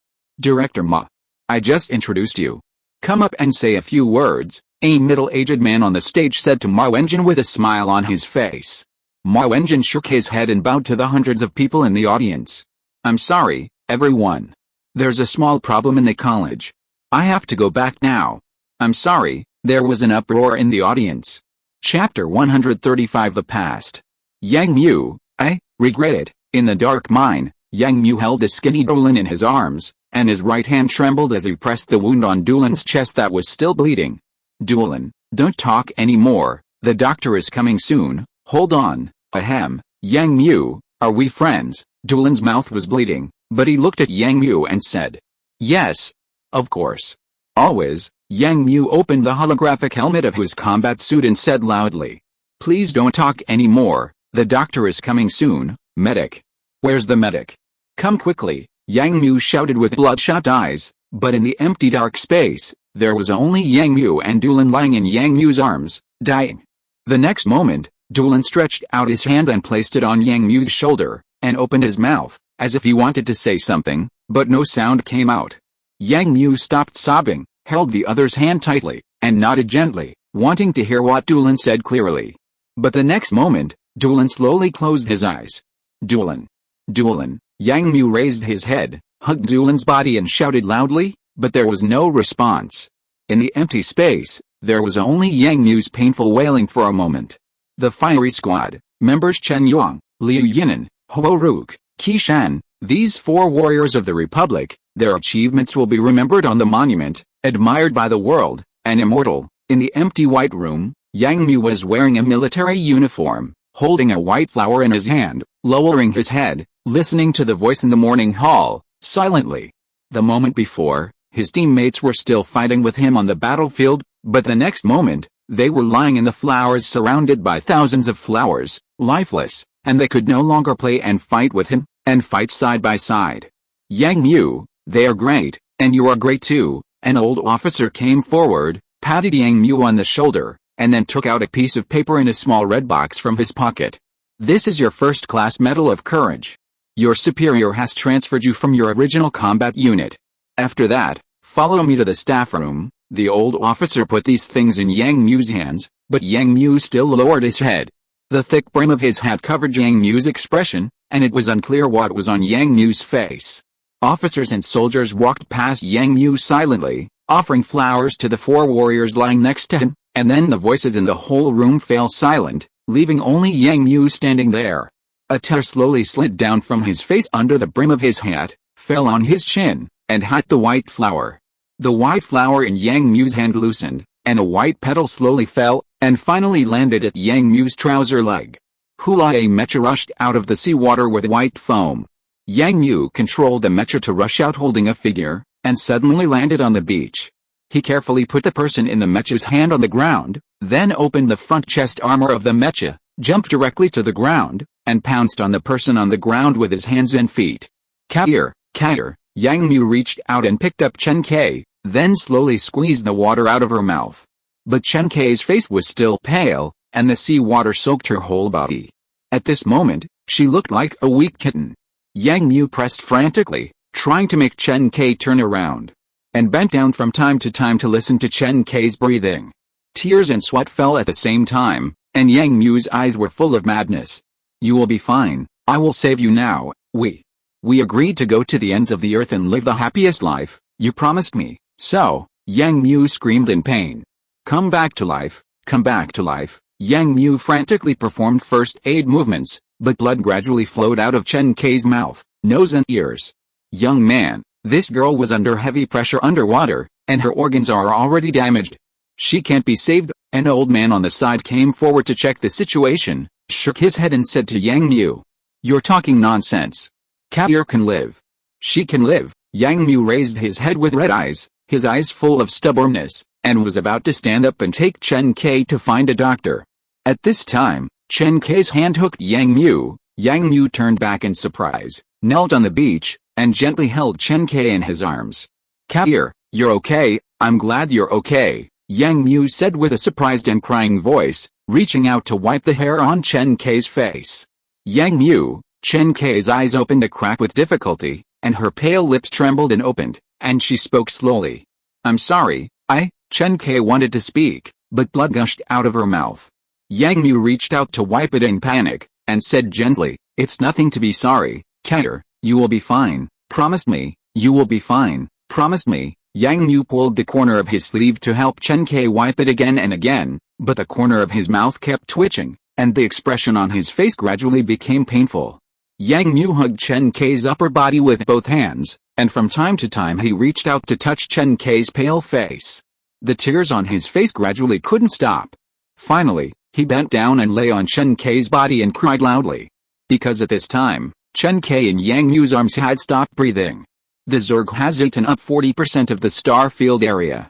We need to make a new plan. In the ship's military command room, a group of senior generals were analyzing the situation in front of them.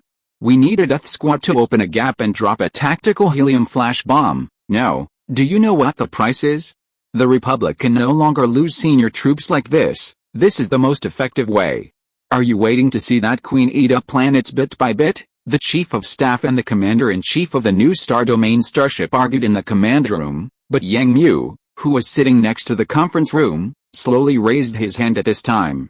I'll go. I'll complete this task. A calm voice sounded in the command room, and under the dim light, Yang Mu's resolute face flashed. Nonsense. Yang Mu. You are a brigadier general now. You can't go on such a mission. You are a candidate for the Republic's Spark Plan. You can be of greater use, but my fleet is destroyed. The commander and the chief of staff stopped arguing and jointly rejected Yang Mu's proposal, but were interrupted by Yang Mu's plain words. The Blue River Fleet has 176 ships of various types, but only 32 of them are left now. I have nearly 150,000 soldiers, but now there are less than 50,000 left, and most of them are wounded. I know you want me to play a bigger role, but where are the new ships? Where are the new soldiers? How many ships are still able to fight in the new star domain? How many soldiers are left? Behind me is my home planet, the place where I remember the first 18 years of my life, but now do I want to watch it destroyed like this? I can't. I have to protect my homeland even if I have to risk my life. This is everything to me. If it doesn't exist, my heart, it's really dead. Yang Mu's voice gradually lowered in the command room, and finally calmed down. The people in the command room also lowered their heads. Before the final general attack on the new star domain, on the spaceport platform, the commander-in-chief personally awarded Yang Mu the honor of a general star, and patted Yang Mu's shoulder with a heavy face. Take care. Yang Mu squeezed out a smile on his resolute face and said to the commander. Commander, can I borrow a cigarette? Slowly lighting the cigarette, Yang Mu took a deep puff, then put it out and put it in his pocket. He held his holographic helmet, straightened his chest, and saluted the commander. The commander also saluted, and Yang Mu turned around resolutely and walked to the bow of the Blue River mothership alone.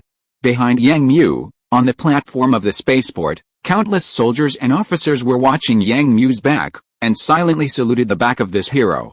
Yang Mu closed his eyes tightly, and fragments flashed through his mind one after another. His face showed fierce, painful, and sad expressions from time to time, and his hands and feet were waving constantly.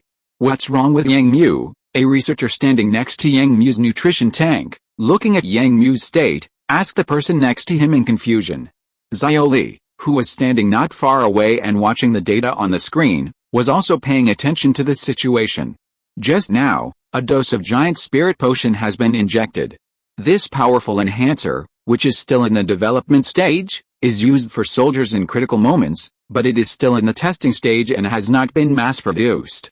Director Ma asked him to inject one dose, but after the injection, Yang Mu's previous situation did not occur again, but he showed such a state. The whole person's condition was even more different than before. The nutrient solution has run out. Only the base solution is left, the researcher next to him said loudly, looking at the researcher Xiaoli. Xiaoli gritted his teeth and frowned, but still turned his head and said to his colleague, continue to add, and wait for the teacher to come back before deciding. The researcher nodded and added new nutrient solution to Yang Mu's nutrient tank again, but at this time, the people who were not next to Yang Mu's nutrient tank exclaimed and panicked. Xiaoli hurried over and asked loudly about the situation. When he arrived in front of him, he found that Yang Mu in the nutrient tank had actually torn off the mask that was originally worn on his face. Yang. Quick! Add oxygen to the nutrient solution immediately. Add dissolved oxygen. Seeing this situation, Xiaoli immediately turned around and said loudly to one of his colleagues. Yang Mu in the nutrient tank took off his oxygen mask at this time. This was not a good thing. The nutrient solution inside was full of the tank. Yang Mu could not have space to absorb oxygen. He needed to add oxygen to the nutrient solution immediately and transmit oxygen through the liquid. Xiao said this, but found that the screams of the people around him were louder. He slowly turned around and saw that Yang Mu was suspended in the upright nutrient tank and opened his eyes. The red eyes flashed with the light of a beast, and the head slowly raised, and his eyes coincided with Xiaoli's. Xiaoli shuddered fiercely, and at this time, Yang Mu suddenly hit the tank with his hands and feet. A huge noise came, and the people around immediately stepped back a few steps. Xiaoli looked at this situation and became more anxious. Yang, report the situation to the teacher immediately and ask the teacher what to do. Xiaoli turned his head and said loudly again, but suddenly heard the sound of glass breaking. When he turned his head again, Xiaoli saw a pair of red eyes attacking his eyes. Before Xiaoli could resist, Xiaoli felt that he was flying out, and then he was grabbed by the neck, and his back hit the wall hard. The nurse's scream suddenly rang out in the laboratory. Yang Mu, whose body was red and eyes were red, grabbed Xiaoli's neck with his right hand, pressed him against the wall, and slowly lifted him up. Xiaoli felt that he couldn't breathe, his whole face turned red, and his eyes were slightly rolled up. Yang Mu, stop it! At this time, the door of the laboratory suddenly opened, and a sturdy figure appeared, shouted loudly to Yang Mu, and then rushed towards Yang Mu.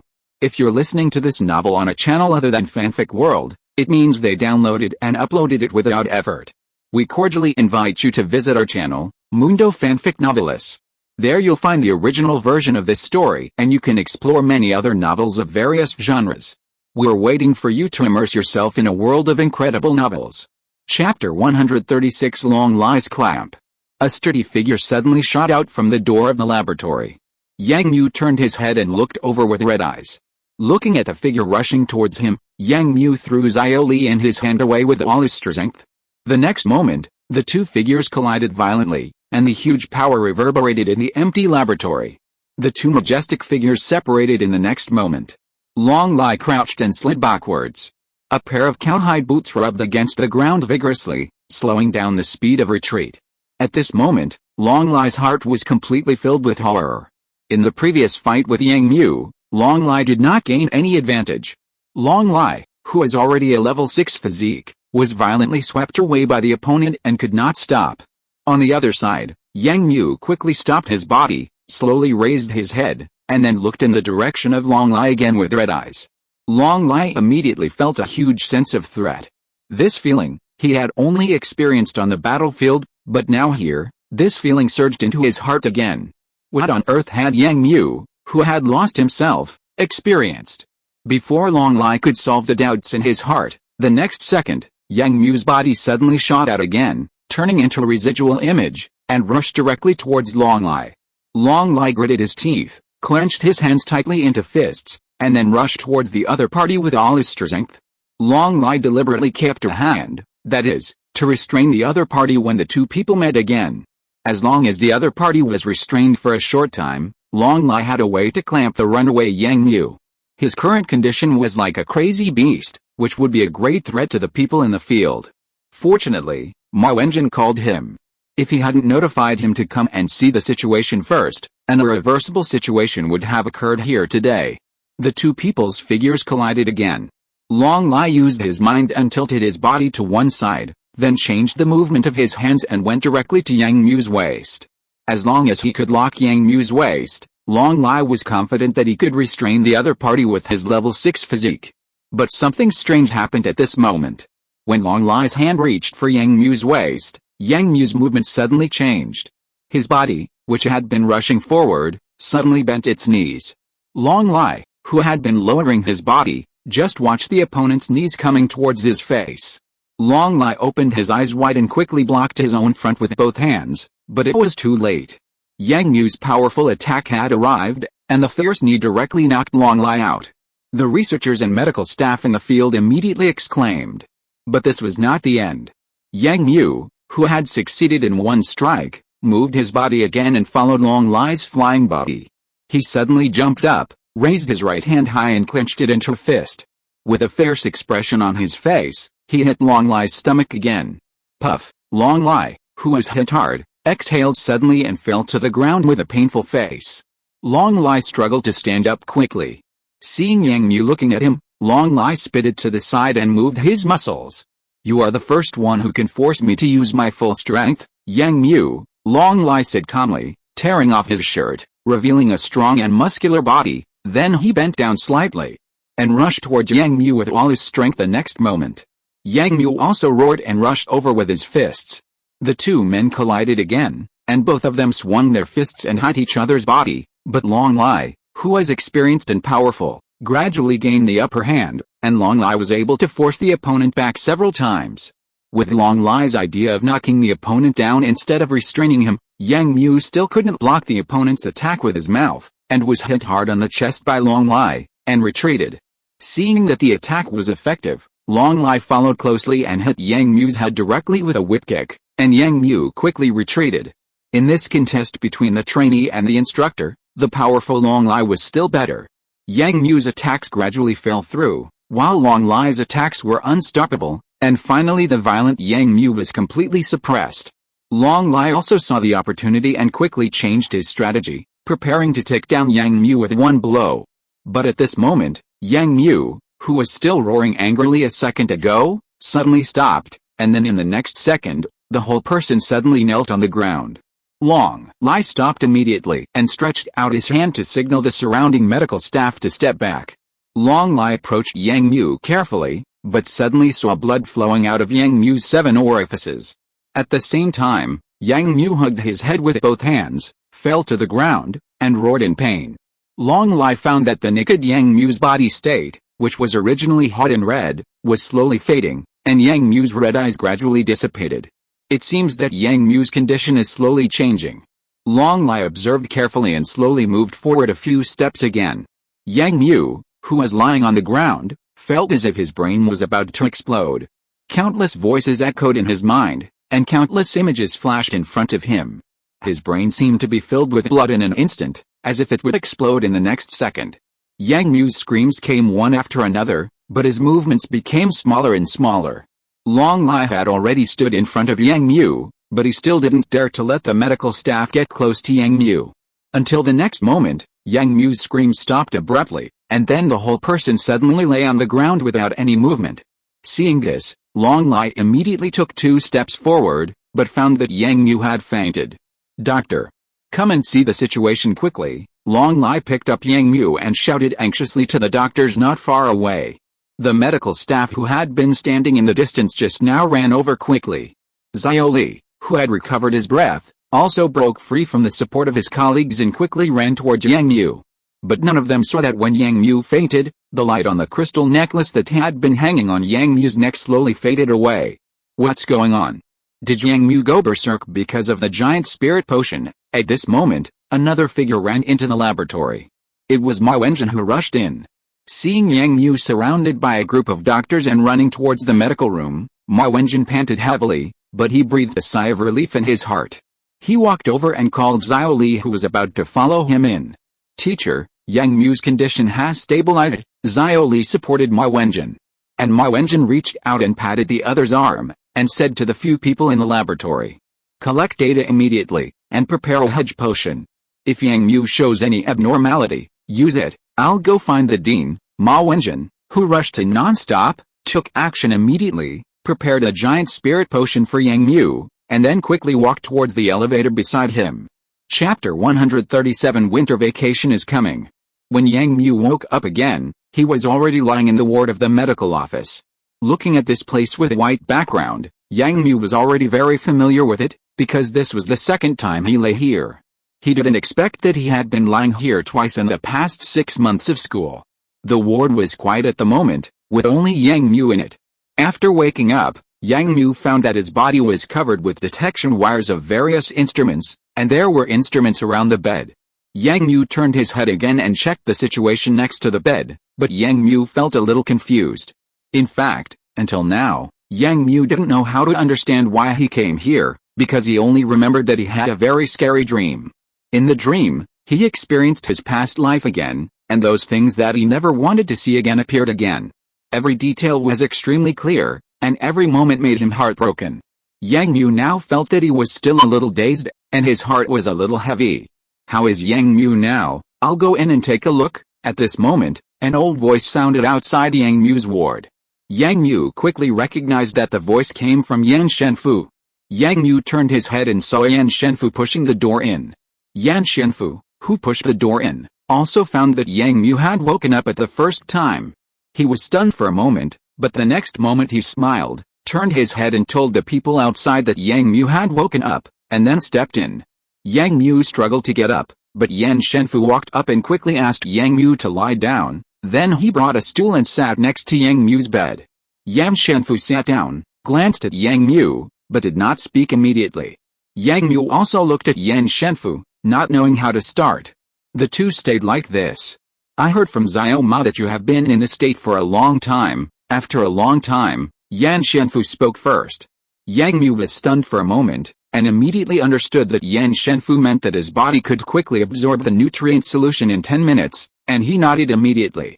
Yan Shenfu looked at Yang Mu nodding, his face was very calm, and there was no emotional fluctuation. He said, I heard from Xiao Ma that you should be a level 5 physique now. Yang Mu was stunned again, and after thinking about this sentence, he immediately smiled and was very happy. What a joke, I, an old man, would rather you become half-crippled. Yan Shenfu patted the edge of the bed and said angrily. This way you can't go to the battlefield, and then follow me to do research. Yang Mu pursed his lips and scratched his head, but did not refute Yan Shenfu's words. Because Yang Mu also knew that although he and Yan Shenfu had each made concessions on professional issues, Yan Shenfu had always been against his choice of battlefield command, so Yang Mu could understand that he said such angry words. After all, Yan Shenfu was also doing it for his own good. Yan Shenfu looked at Yang Mu without saying anything, and his stern face gradually relaxed. Then he took something out of his bag and threw it on Yang Mu's bed. Yang Mu turned his head and saw that it was a folder. Yang Mu reached out and took it in his hand, and opened it with confusion. This is the patent I applied for you, but it's only for the mechanical arm. I didn't apply for the design of the mecha you drew, and I didn't plan to let you apply for it. Yan Shenfu answered the doubts first. And Yang Mu understood a little, and then asked with some confusion, why didn't you apply? Yan Shenfu looked up at Yang Mu, then sighed and said, if you apply for a patent, you have to disclose all the technology to the patent office, and everyone can use it for free in 20 years. Yang Mu slowly heard the other meaning of Yan Shenfu's words. Yan Shenfu didn't let him apply for a patent for the mecha, perhaps because Yan Shenfu was actually very optimistic about his design. He might think that keeping this matter secret is the best choice, which can bring the greatest benefits to Yang Mu, and revealing it is not good. But Yang Mu actually didn't care about this. Even if this patent was used by others, Yang Mu himself would not feel resentful, but might be a little happy. The reason was simple, because after all, this design was not his own idea, and this thing would be useful in 20 years. It could be put into production and used by people, and enter the public's field of vision earlier. Yang Mu was happy to see this situation. Let's apply for a patent. Putting the documents aside, Yang Mu smiled and said to Yan Shenfu. Yan Shenfu was stunned when he heard Yang Mu's words, and asked in confusion, why? Yang Mu touched his nose, thought for a moment, and said, this design was originally designed to serve mankind. Hiding it will not benefit society. Hearing Yang Mu's words, Yan Shenfu lowered his head and thought for a moment, and nodded. He didn't expect Yang Mu to have such an awareness so quickly, and he could not care about the possible value of this thing at all. But since Yang Mu said so, Yan Shenfu didn't force it.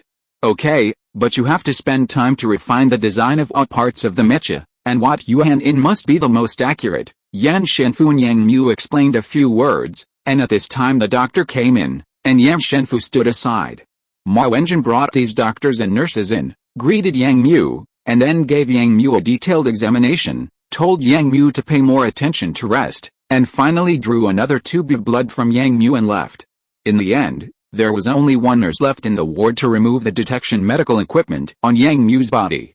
Yan Shenfu walked up again and said to Yang Mu, the holiday is about to start, and I have a task for you. Yang Mu, who was cooperating with the nurse to remove the equipment, was stunned when he heard this, and was a little confused. You are a student of the military academy now. I found you a job at the Halen Science and Technology Museum. It will be good for you. After all, I am the honorary curator of the Science and Technology Museum. Yan Shenfu said this, and Yang Mu remembered that he was the honorary curator of the Halen Science and Technology Museum.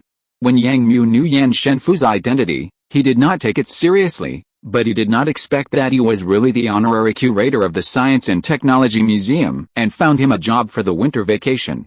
However, Yang Mu did not refuse and nodded directly. After all, the holiday was about to start, and it was good to find a job for himself. Speaking of this, Yang Mu remembered that it was already the beginning of February, and the day for him to go home was getting closer and closer. At that time, he could see his family and Chen Kai.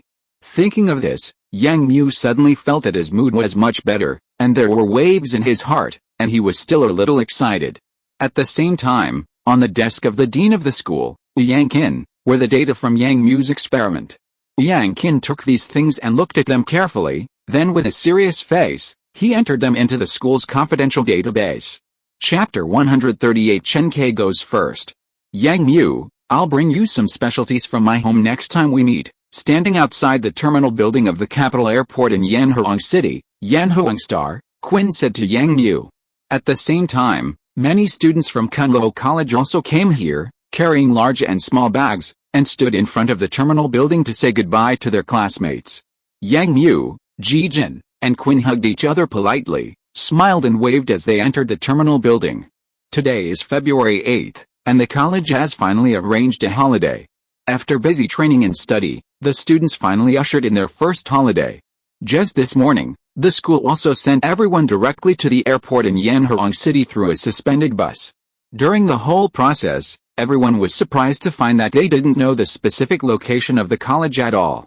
They could only remember that they took a special suspended bus from the school to the capital airport for an hour and a half. It seems that the school has made a very strict protection in this regard, and has not revealed the whereabouts of the school at all.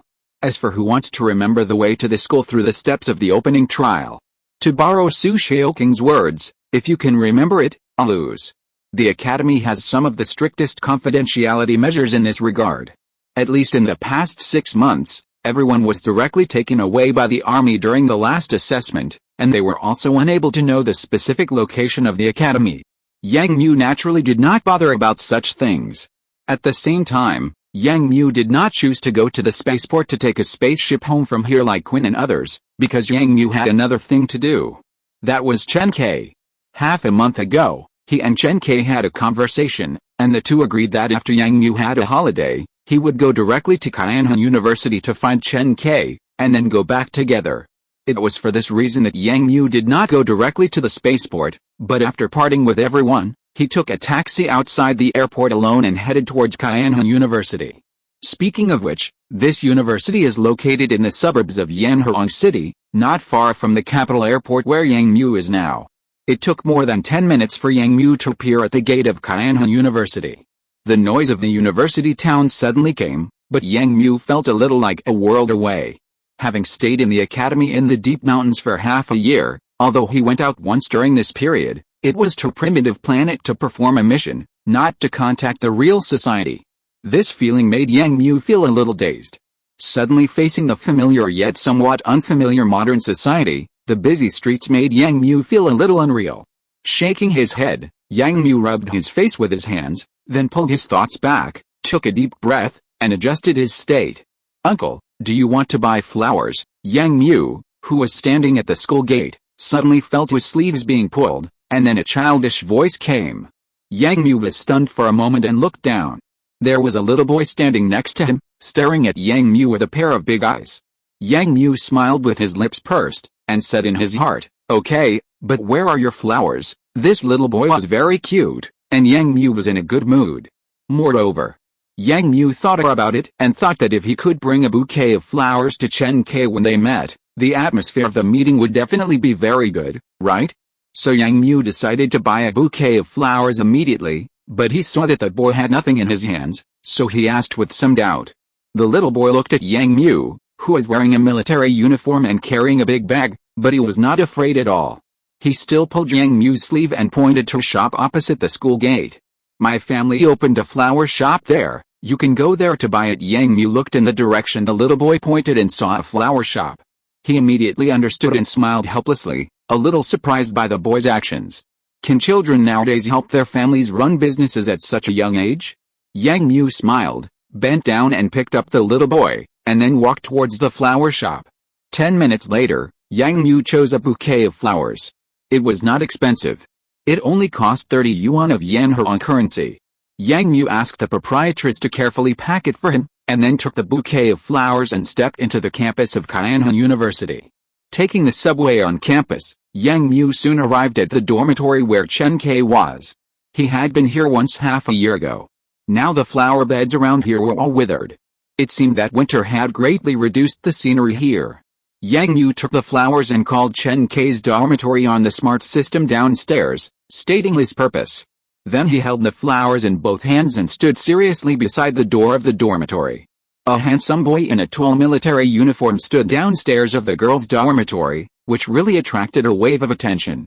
Many girls passing by saw Yang Mu's outfit, and Yang Mu's appearance was already good, and he looked even more handsome under the military uniform. They were all excited.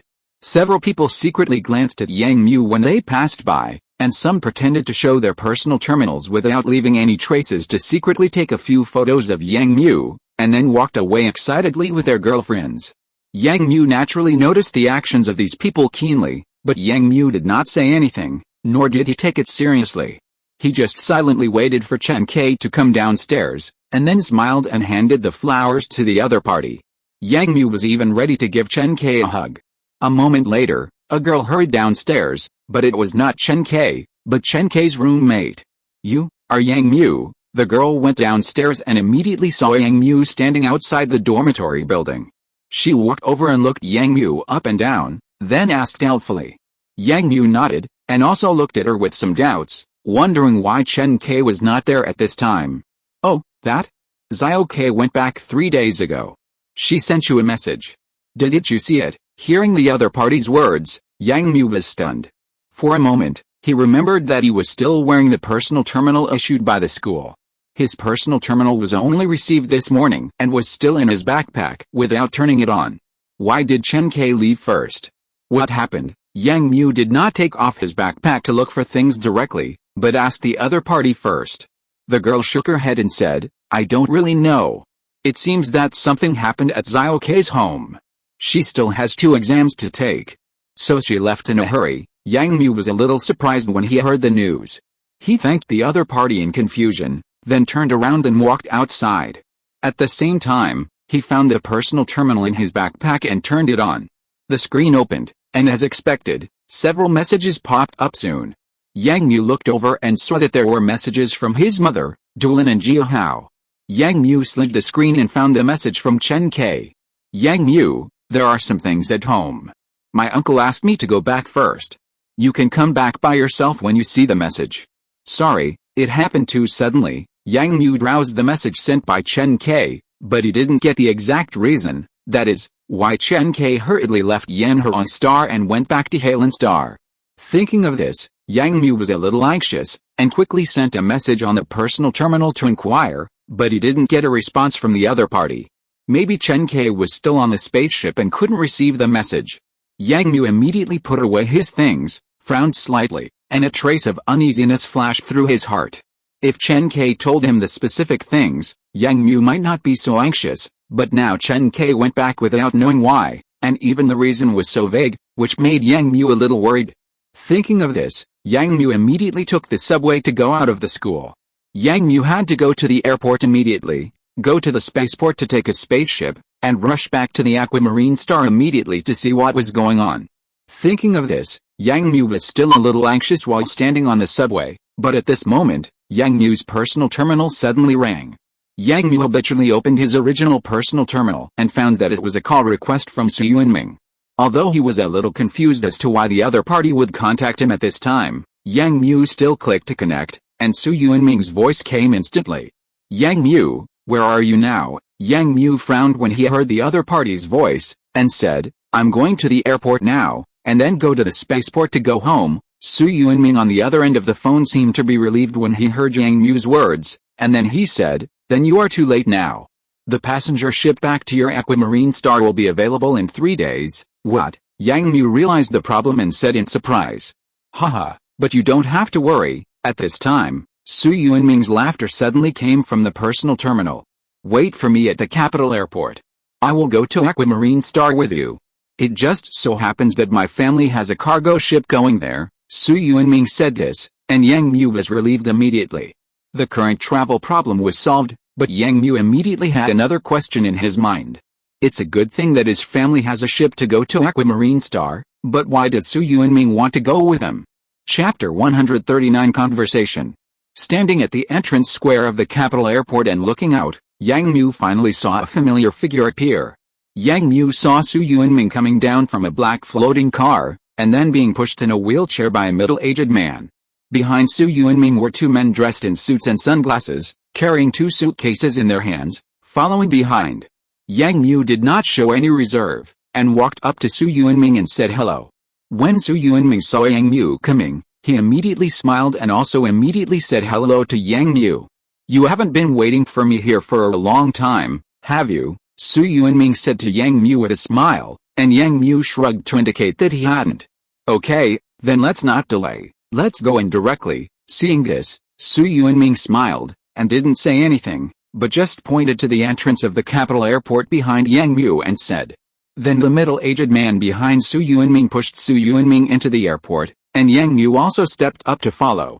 Yang Mu was also very satisfied to be able to take Su Yuanming's ride, at least he could return to the Aquamarine planet faster. Perhaps because of Su Yuanming, this guy showed some documents when entering, and then immediately someone from the airline came to arrange for several people to take a special channel. Yang Mu took advantage of Su Yuanming and quickly followed several people on a luxurious private plane and flew to the space elevator in the equatorial region. The whole process took less than 20 minutes. Would you like a drink? On the plane, Su Yuanming turned his head elegantly, raised the wine glass in his hand, and said to Yang Mu who was sitting next to him. Yang Mu glanced at Su Yuanming, then glanced at the luxurious decoration in the private plane again, shook his head, and said with a smile. You are living a good life. Judging from Yang Mu's experience over the years, Su Yuanming's family should be extremely wealthy, otherwise it would be impossible to own a private plane to travel, especially in the most prosperous city in the entire galaxy. It's really evil capitalism. Su Yuanming heard Yang Mu sigh, but he didn't care. He stretched out his hand to signal the stewardess, ordered a drink for Yang Mu, and then turned his head and said to Yang Mu. No matter how easy it is, I can't stand up. Su Yuanming teased himself jokingly, drank a sip of the wine in the glass, and then looked at Yang Mu and asked. Hey, let me ask you a question. Yang Mu took the drink handed over by the stewardess, and at the same time heard Su Yuanming's question, turned his head and looked at him. What's the problem? Su Yuanming leaned over stealthily, looked at Yang Mu and asked in a low voice, Yan Shenfu called me a few days ago. He talked about something, about the mecha you designed. Yang Mu was holding the drink in his hand and was about to take a sip, but when he heard Su Yuanming's words, he stopped, raised his eyebrows, and asked, Why is Mr. Yan asking you this? Seeing that Yang Mu was interested, Su Yuanming smiled and leaned back in his chair, and said to Yang Mu, It's funny, Yan Shenfu seems to think that I helped you with a design you made, and doesn't believe that you did it alone, and came to me to confirm the fact. Yang Mu was really a little shocked when he heard this. Yang Mu really didn't know these things, because when he was in the design room, Yan Shenfu actually denied his design to some extent. Although he talked to him about applying for a patent for his mecha later. Yang Mu just thought that Yan Shenfu's attitude towards his design had changed, but he didn't expect that there was such a thing behind it. However, I had not yet thoroughly learned all kinds of knowledge at that time, but I designed that mecha. It is not surprising that Yan Shenfu has such doubts, right? Hey, Yang Mu, what did you design that made Yan Shenfu so cautious? Come and take it out and have a look. Su Yuanming finally set his ultimate goal, which was also something he had always been curious about. He looked at Yang Mu with hope. In fact, since Yan Shenfu asked Su Yuanming about this matter, Su Yuanming has been very curious, but Yan Shenfu didn't say it. Su Yuanming took another approach. Now that the person involved is in front of him, isn't it easier to ask Yang Mu directly? Yang Mu glanced at Su Yuanming and said, Don't worry about this.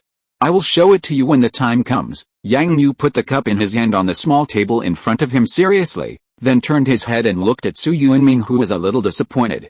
Now I have a question, why do you want to follow me to Aquamarine? Yang Mu looked directly at Su Yuanming and asked this question. Su Yuanming saw Yang Mu change the question instantly, and his face was a little dissatisfied, but he still put the cup on the table, and then looked at Yang Mu with a smile. Hey, guess. Seeing the other party's playful smile, Yang Mu shook his head, indicating that he didn't know. Hey, it's actually very simple. I stay in the manor of Yanhurong Star every day. My father is very busy, and I also hate dealing with those relatives, so I took this opportunity to relax. Then when do you plan to go back? Yang Mu asked. Go back? Where to go? There's still more than a week before the Spring Festival. Don't you want to go home for the Spring Festival? And follow me to such a distant planet? Su Yuanming heard what Yang Mu said, but he said it indifferently. It doesn't matter. I'll celebrate with you. My family celebrates the Spring Festival, so it doesn't matter if I'm there or not. It was the first time that Yang Mu heard such words, and he seemed to hear some loneliness in these words. It seems that the family affection in wealthy families is very weak. Yang Mu looked into Su Yuanming's eyes, sighed after a long time, and nodded, as if he agreed with Su Yuanming's statement. Don't worry, you will definitely welcome me. Besides, this proposal was made by Dolan and Ji Hao, and I haven't met them formally yet. Hey, do you think I should prepare some gifts when I meet them? Speaking of this, Su Yuanming suddenly became interested, stretched out his hand and patted Yang Mu's shoulder, and changed his previous mature appearance, and asked Yang Mu with a child's mentality. Yang Mu was entangled by the other party's question, so he could only wave his hand and said with a wry smile, that's not necessary. Those two guys are much more spooky than you think, is that so? Well, then I have to recognize their faces, Su Yuanming said cautiously, and the atmosphere in the plane suddenly became very relaxed. An hour and a half later, Su Yuanming's private plane landed at the entrance of the space elevator at the equator on time. Yang Mu followed Su Yuanming to the spaceport, and then came to Earth with several people. Here, Yang Mu saw the small fleet of Su Yuanming's family. A fleet of nearly 300 cargo ships. Chapter 140 Encounter with Star Pirates. Reminder, the spacecraft's protective shield has been hit, and the course has deviated by 1 degree. It is correcting itself. A red prompt window popped up on the screen in the cockpit of the Hongguang cargo spacecraft, and a mechanical synthesized sound rang out in the cockpit. This million-ton cargo spacecraft is now sailing in the vast universe, and around this behemoth, there are hundreds of large and small spacecraft. What's the situation? Doesn't the star map here indicate that there are no asteroids in this area? The captain of the spacecraft, Nike, stood in the cockpit and said loudly to the first mate. Captain, the star navigation map does indicate that there are no obstacles here. I don't know what's going on. The first mate standing aside lowered his head and kept looking at the star map on the display panel, and explained with a bitter face. The captain examined the star map with a serious face, then walked to the console and looked at the impact of the spacecraft projected on the screen above. Just now, a stone the size of a container hit the bottom of the cargo spacecraft, but because the spacecraft had opened its protective shield at the time, the spacecraft was not substantially hit. But this situation still made Nike very angry. Captain Nike had been taking this route for more than 10 years, but this was the first time he was hit by an asteroid here. Although such an impact did not cause any danger, the premise was that such an impact occurred on a large ship like his. If those small cargo ships were hit by this attack, they would almost become debris in the universe in an instant without protective shields. And if such an accident occurred, he, the leader of the fleet, would be responsible. So Nike had to take it seriously. The fleet was now located at the edge of the New Song Star region, because a batch of cargo ships were diverted in a marginal province of the New Song Star region yesterday, so the ships were unable to directly pass through the wormhole and leave, and the number of ships in the team was reduced. At the same time, because there was no jump point at the diversion point, the ships were now rushing to the nearest border jump point. As long as they passed the next jump point, the fleet could reach the endpoint of this transportation, the Aquamarine Star in the New Star region. But it was on this road that something went wrong. Captain Nike carefully observed the rock that hit the spacecraft, but at this moment, a sharp sound came from the radar again, and Captain Nike immediately looked over. Captain, the radar found that there are more asteroids 2 kilometers ahead of the spacecraft. Captain, the surrounding spacecraft sent a message that they found many unknown asteroids and requested the spacecraft's protective shield to protect them. The crew members were eager to convey the message to the captain, and the entire cockpit suddenly became noisy, with various human voices and machine sounds. Nike hurriedly ordered the crew to turn the picture on the big screen, and then Nike saw that in front of the fleet, there were countless stones of all sizes, some large and some small, ranging from small spacecraft to container style, and the small ones were at least the size of a floating car. There were a large number of these asteroids, all densely suspended in front of the spacecraft fleet. "Captain, look! There's something on this rock." At this moment, the first mate just now said loudly. Then rushed to the front of the console and turned up the screen just now. Nike instantly saw that on the meteorite that collided with him before, there were 2 rows of regular small holes, evenly distributed on the edge of the meteorite. This kind of hole. This was pulled over by humans. Captain Nike immediately came to this conclusion in his mind, and was suddenly shocked.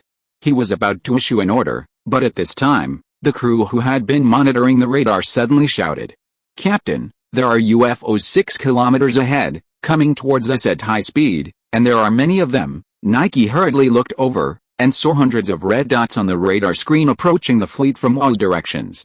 "It's a star pirate. I actually encountered a star pirate on this route." Captain Nike broke out in cold sweat, rushed to the front anxiously, lowered his head and shouted loudly into the microphone next to him. "I'm Captain Nike. The spaceship is attacked by pirates.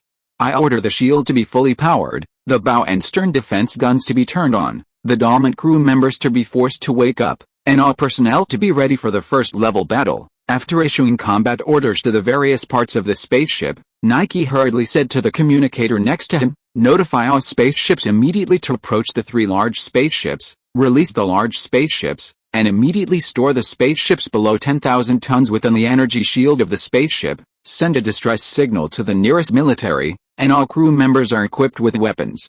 Prevent pirates from boarding the ship." The people in the cockpit heard Nike's order and immediately moved quickly, issuing defense orders to various places. Nike also looked serious, his eyes fixed on the situation on the screen, but suddenly remembered something, turned his head and said to the first mate who was planning the route next to him, "Go and notify the young master, prepare the escape pod, and transfer them there now." Nike said loudly to the first mate, who also realized something at this time, widened his eyes, nodded, and hurried out of the cockpit. "Order the 2 large cargo ships, Glory and Glow, to stop their engines, start backing up, and start deploying space mechas and fighters at the same time. The ship at the front starts to deploy electromagnetic mines.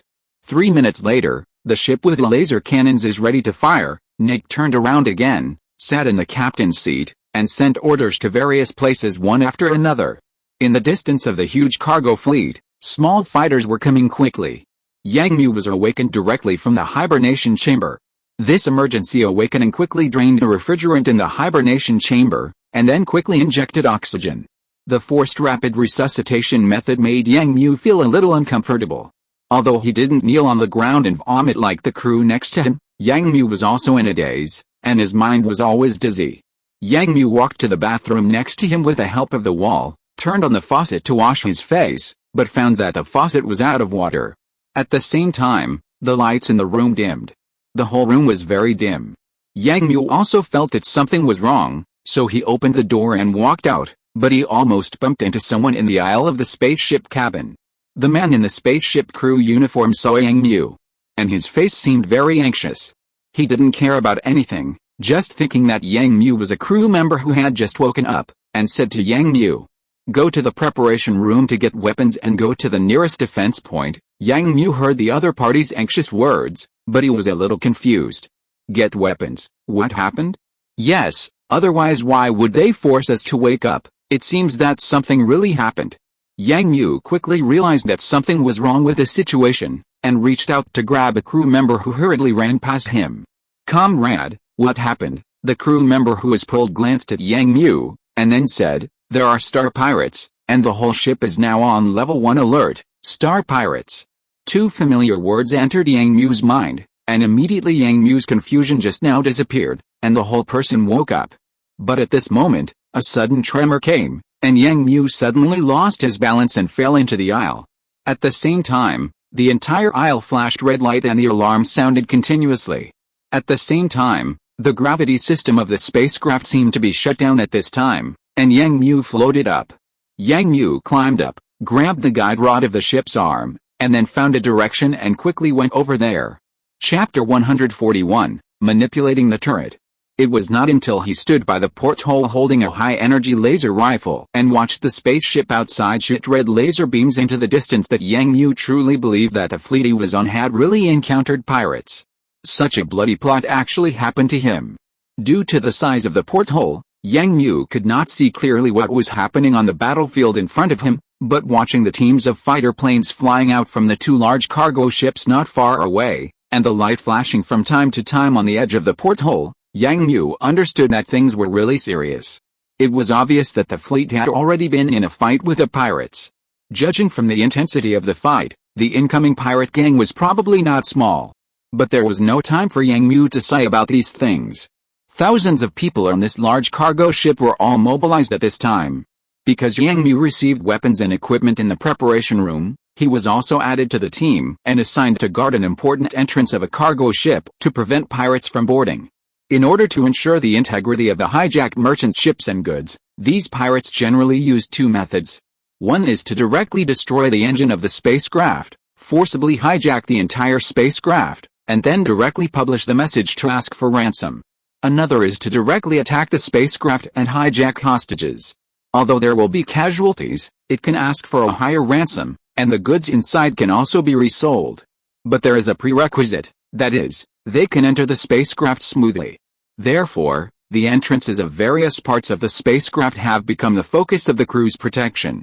Before this, the spacecraft cut off the power supply and gravity system maintenance of various parts of the spacecraft.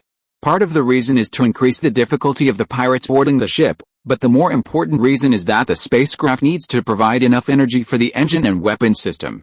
In the universe, laser weapons and ion weapons are the main means of attack for spacecraft, but the latter is controlled by the military. The only self-defense weapons that ordinary spacecraft can use are laser cannons, but the firing of laser cannons requires a huge amount of energy, and the spacecraft needs to control energy. Yang Mu helped to build a temporary position at the corner of an entrance and carefully watch the entrance in front. At the same time, on the asteroid belt that suddenly appeared outside the spacecraft, the fighter planes driven by the pirates had already exchanged fire with the forward cargo ship escort team. Haha, brothers, kill their escort team first, knock out their teeth, these guys are useless. In a curved bow fighter, the pirate leader wearing an oxygen mask shook the two beards on his mouth, his eyes flashed with brilliance, and laughed wantonly. That's right, boss, the military advisor's idea is really great. We have been coveting such a piece of fat for so long, and finally we can have a bite. This channel will be our territory in the future. In the fighter channel, other pirates echoed one after another, screaming and roaring, as if the fruits of victory in front of them were within their reach. Although the fighter planes driven by these pirates were not top-notch, they were all very good models. Many of the fighter planes were still flashing with paint. Obviously brand new fighter planes that had just been put into use. The fleet fighters that had arrived at the battlefield opened fire first, and the laser beams were basically blocked by the asteroids floating around. These asteroids became the defensive barriers of the Star Pirates at this time. In the previous fleet salvo, most of the laser beams were blocked by these asteroids. The Star Pirates had a defensive barrier. Facing the fleet fighters flying over, they had an advantage in both aircraft models and battlefields. Soon, the fleet's aircraft models, which were already more fragile than theirs, were flexibly destroyed by the Star Pirates' fighters. It was not until the fleet's mechas hurriedly arrived and joined the battle that they barely stopped the defeat. But not long after, another team of fighters suddenly appeared behind the fleet. They were all brand new models. They climbed from the bottom of the fleet and bypassed a tight protection of the spacecraft. When the close defense radar finally discovered them, they had already rushed directly into the fleet. Just like the Wild Geese team encountered a strong wind and was attacked by a falcon, several sparks suddenly burst out in the entire fleet. This was a blow to the spacecraft without a protective shield. Who here knows how to use a double-barreled laser cannon? Raise your hands if you know how. Yang Mu, who was squatting at the corner of a cabin road, was concentrating on the entrance in front of him. The captain behind him seemed to have received some news and suddenly spoke loudly to everyone. Everyone looked at each other, but no one raised their hands. The captain was about to give up, but saw hands slowly raised, and a person in protective clothing turned around, revealing a handsome face. "Captain, I am a military academy student, I know how to use it." It was Yang Mu who turned around. The captain was a little surprised when he saw this young face, and he couldn't believe it, but when he heard the other party say that he was a military academy student, the captain was happy. Without caring about what to say, the captain pulled Yang Mu over, and then pulled another crew member over, asking him to take Yang Mu to the designated laser turret. Yang Mu followed the crew and floated forward. His eyes occasionally swept through the porthole beside him, but he saw sparks flashing outside. Although he couldn't hear the explosion, Yang Mu also realized that something was wrong. Because just now, the flank of a spaceship outside the porthole was hit by a laser beam, and sparks burst out immediately. Could it be that the pirates have broken through the fleet's defense line and infiltrated the fleet? This thought flashed through Yang Mu's mind, and he immediately felt that the situation was a bit bad. The battle had already reached this point, and it was obvious that the fleet was at a disadvantage.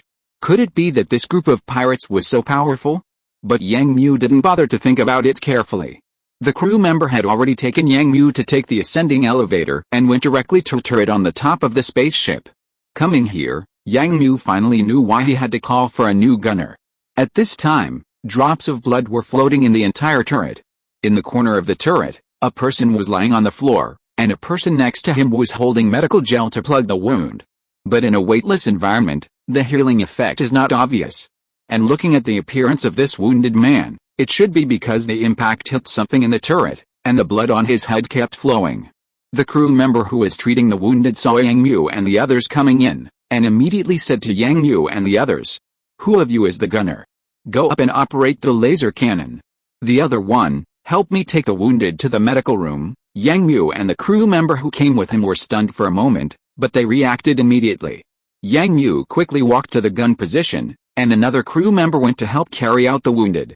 Seeing Yang Mu sitting on the gun position, the crew member who was covering his wound was stunned for a moment, but he immediately said to Yang Mu seriously, "Remember to step on the pedal when firing the laser cannon, and the waist buckle must not be opened." Yang Mu nodded seriously, indicating that he understood, and then sat down, buckled the waist buckle, and then used a towel to absorb the blood beads still floating around, stretched his head and looked at the smart sight. Putting his hands into the operating slots next to him, Yang Mu used his hands and feet to immediately operate the entire turret to rotate, and at the same time, the two short and thick gun barrels began to charge. At this time, several sparks flashed outside the spacecraft. A small spacecraft failed to enter the energy shield of the large spacecraft and was directly blown up by the pirates' fighter plane. The dazzling firelight instantly illuminated Yang Mu's face. Chapter 142 Critical Situation. I won't go in. Go find Yang Mu for me first. Go now. At the door of the escape hatch, Su Yuanming was clinging to the door of the escape hatch with both hands, and said to the first mate in front of him with a red face, "Master, the situation is urgent. We have sent people to find him. You go in first." The first mate also said to Su Yuanming with an anxious look, and motioned to the two bodyguards next to Su Yuanming to help send Su Yuanming in.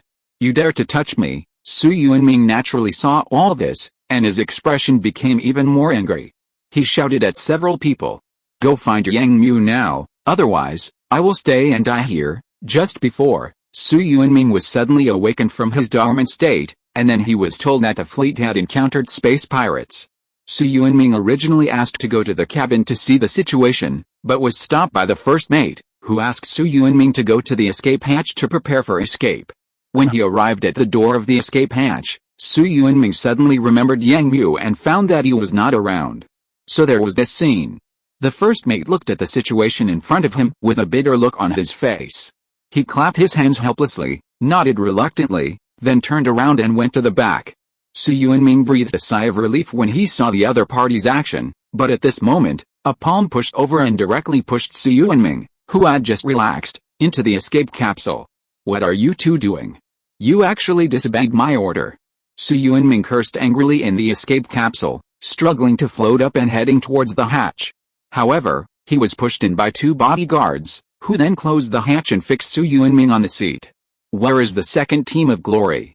Those pirates are running around in our team now." In the main seat of the cockpit of the Hongguang spacecraft, Captain Nike clasped the armrests of the seat with his fingers tightly, frowned on his face, and said sternly, "Report to the captain. The second escort team of the Glory has been put into battle 10 minutes ago." The crew member sitting next to him reported the situation, And Captain Nike's brows frowned even deeper.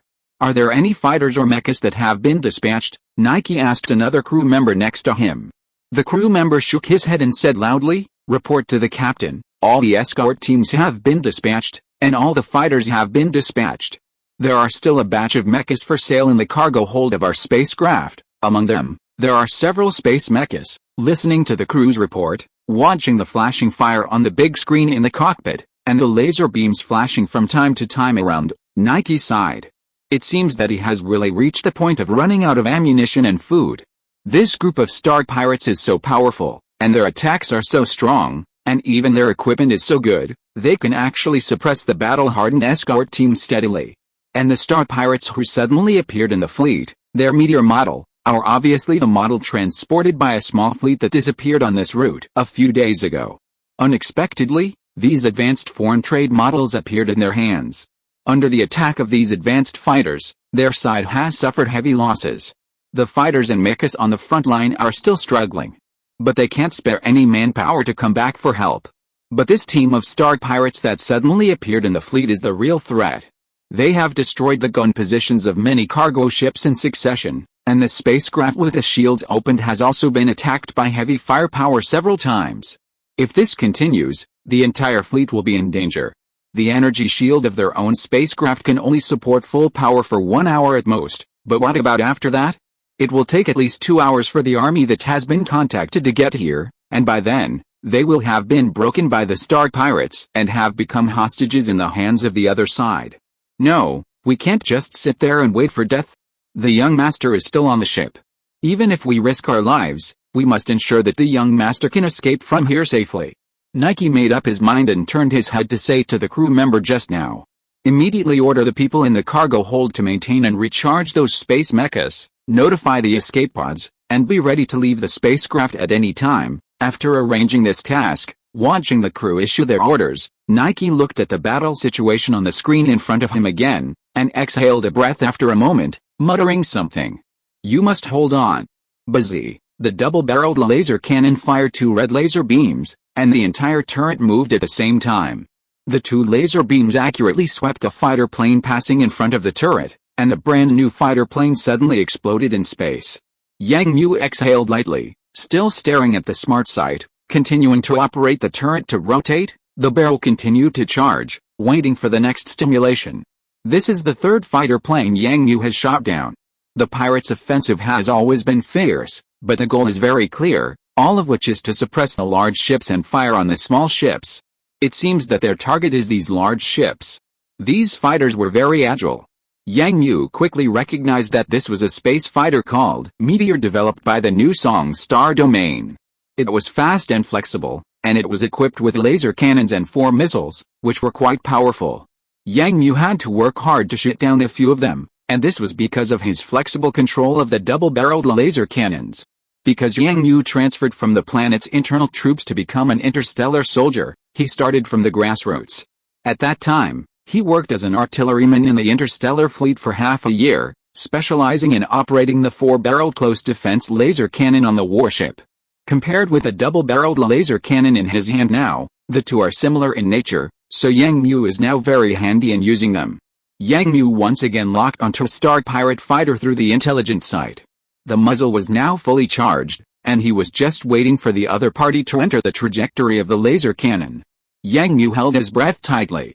At the moment when the opponent's fighter entered the side of the scope, Yang Mu suddenly pressed the launch button. The protective shield covering the laser cannon also cracked at this time. 2 laser beams shot out violently and hit the opponent directly. But before Yang Mu could be happy, a shrill alarm suddenly sounded in the turret. A missile was flying towards him. At this time, the local protective shield of the turret had not been reopened to cover it. Yang Mu made a prompt decision, reached out to unfasten the buckle at his waist, rolled down the turret, and drilled into the corner inside the turret. There was a violent shaking, and Yang Mu hugged his head tightly, but the expected explosion did not come. It seemed that the protective shield was opened in time and did not cause damage to the turret. Yang Mu raised his head, leaned against the turret, and gasped heavily. Just now, I really felt the threat of death again. As long as the protective shield was opened a second later, I would be destroyed together with this turret. Seeing a pirate fighter plane flying over his head, Yang Mu did not go to the gun position again, but stood up and floated out of the gun platform.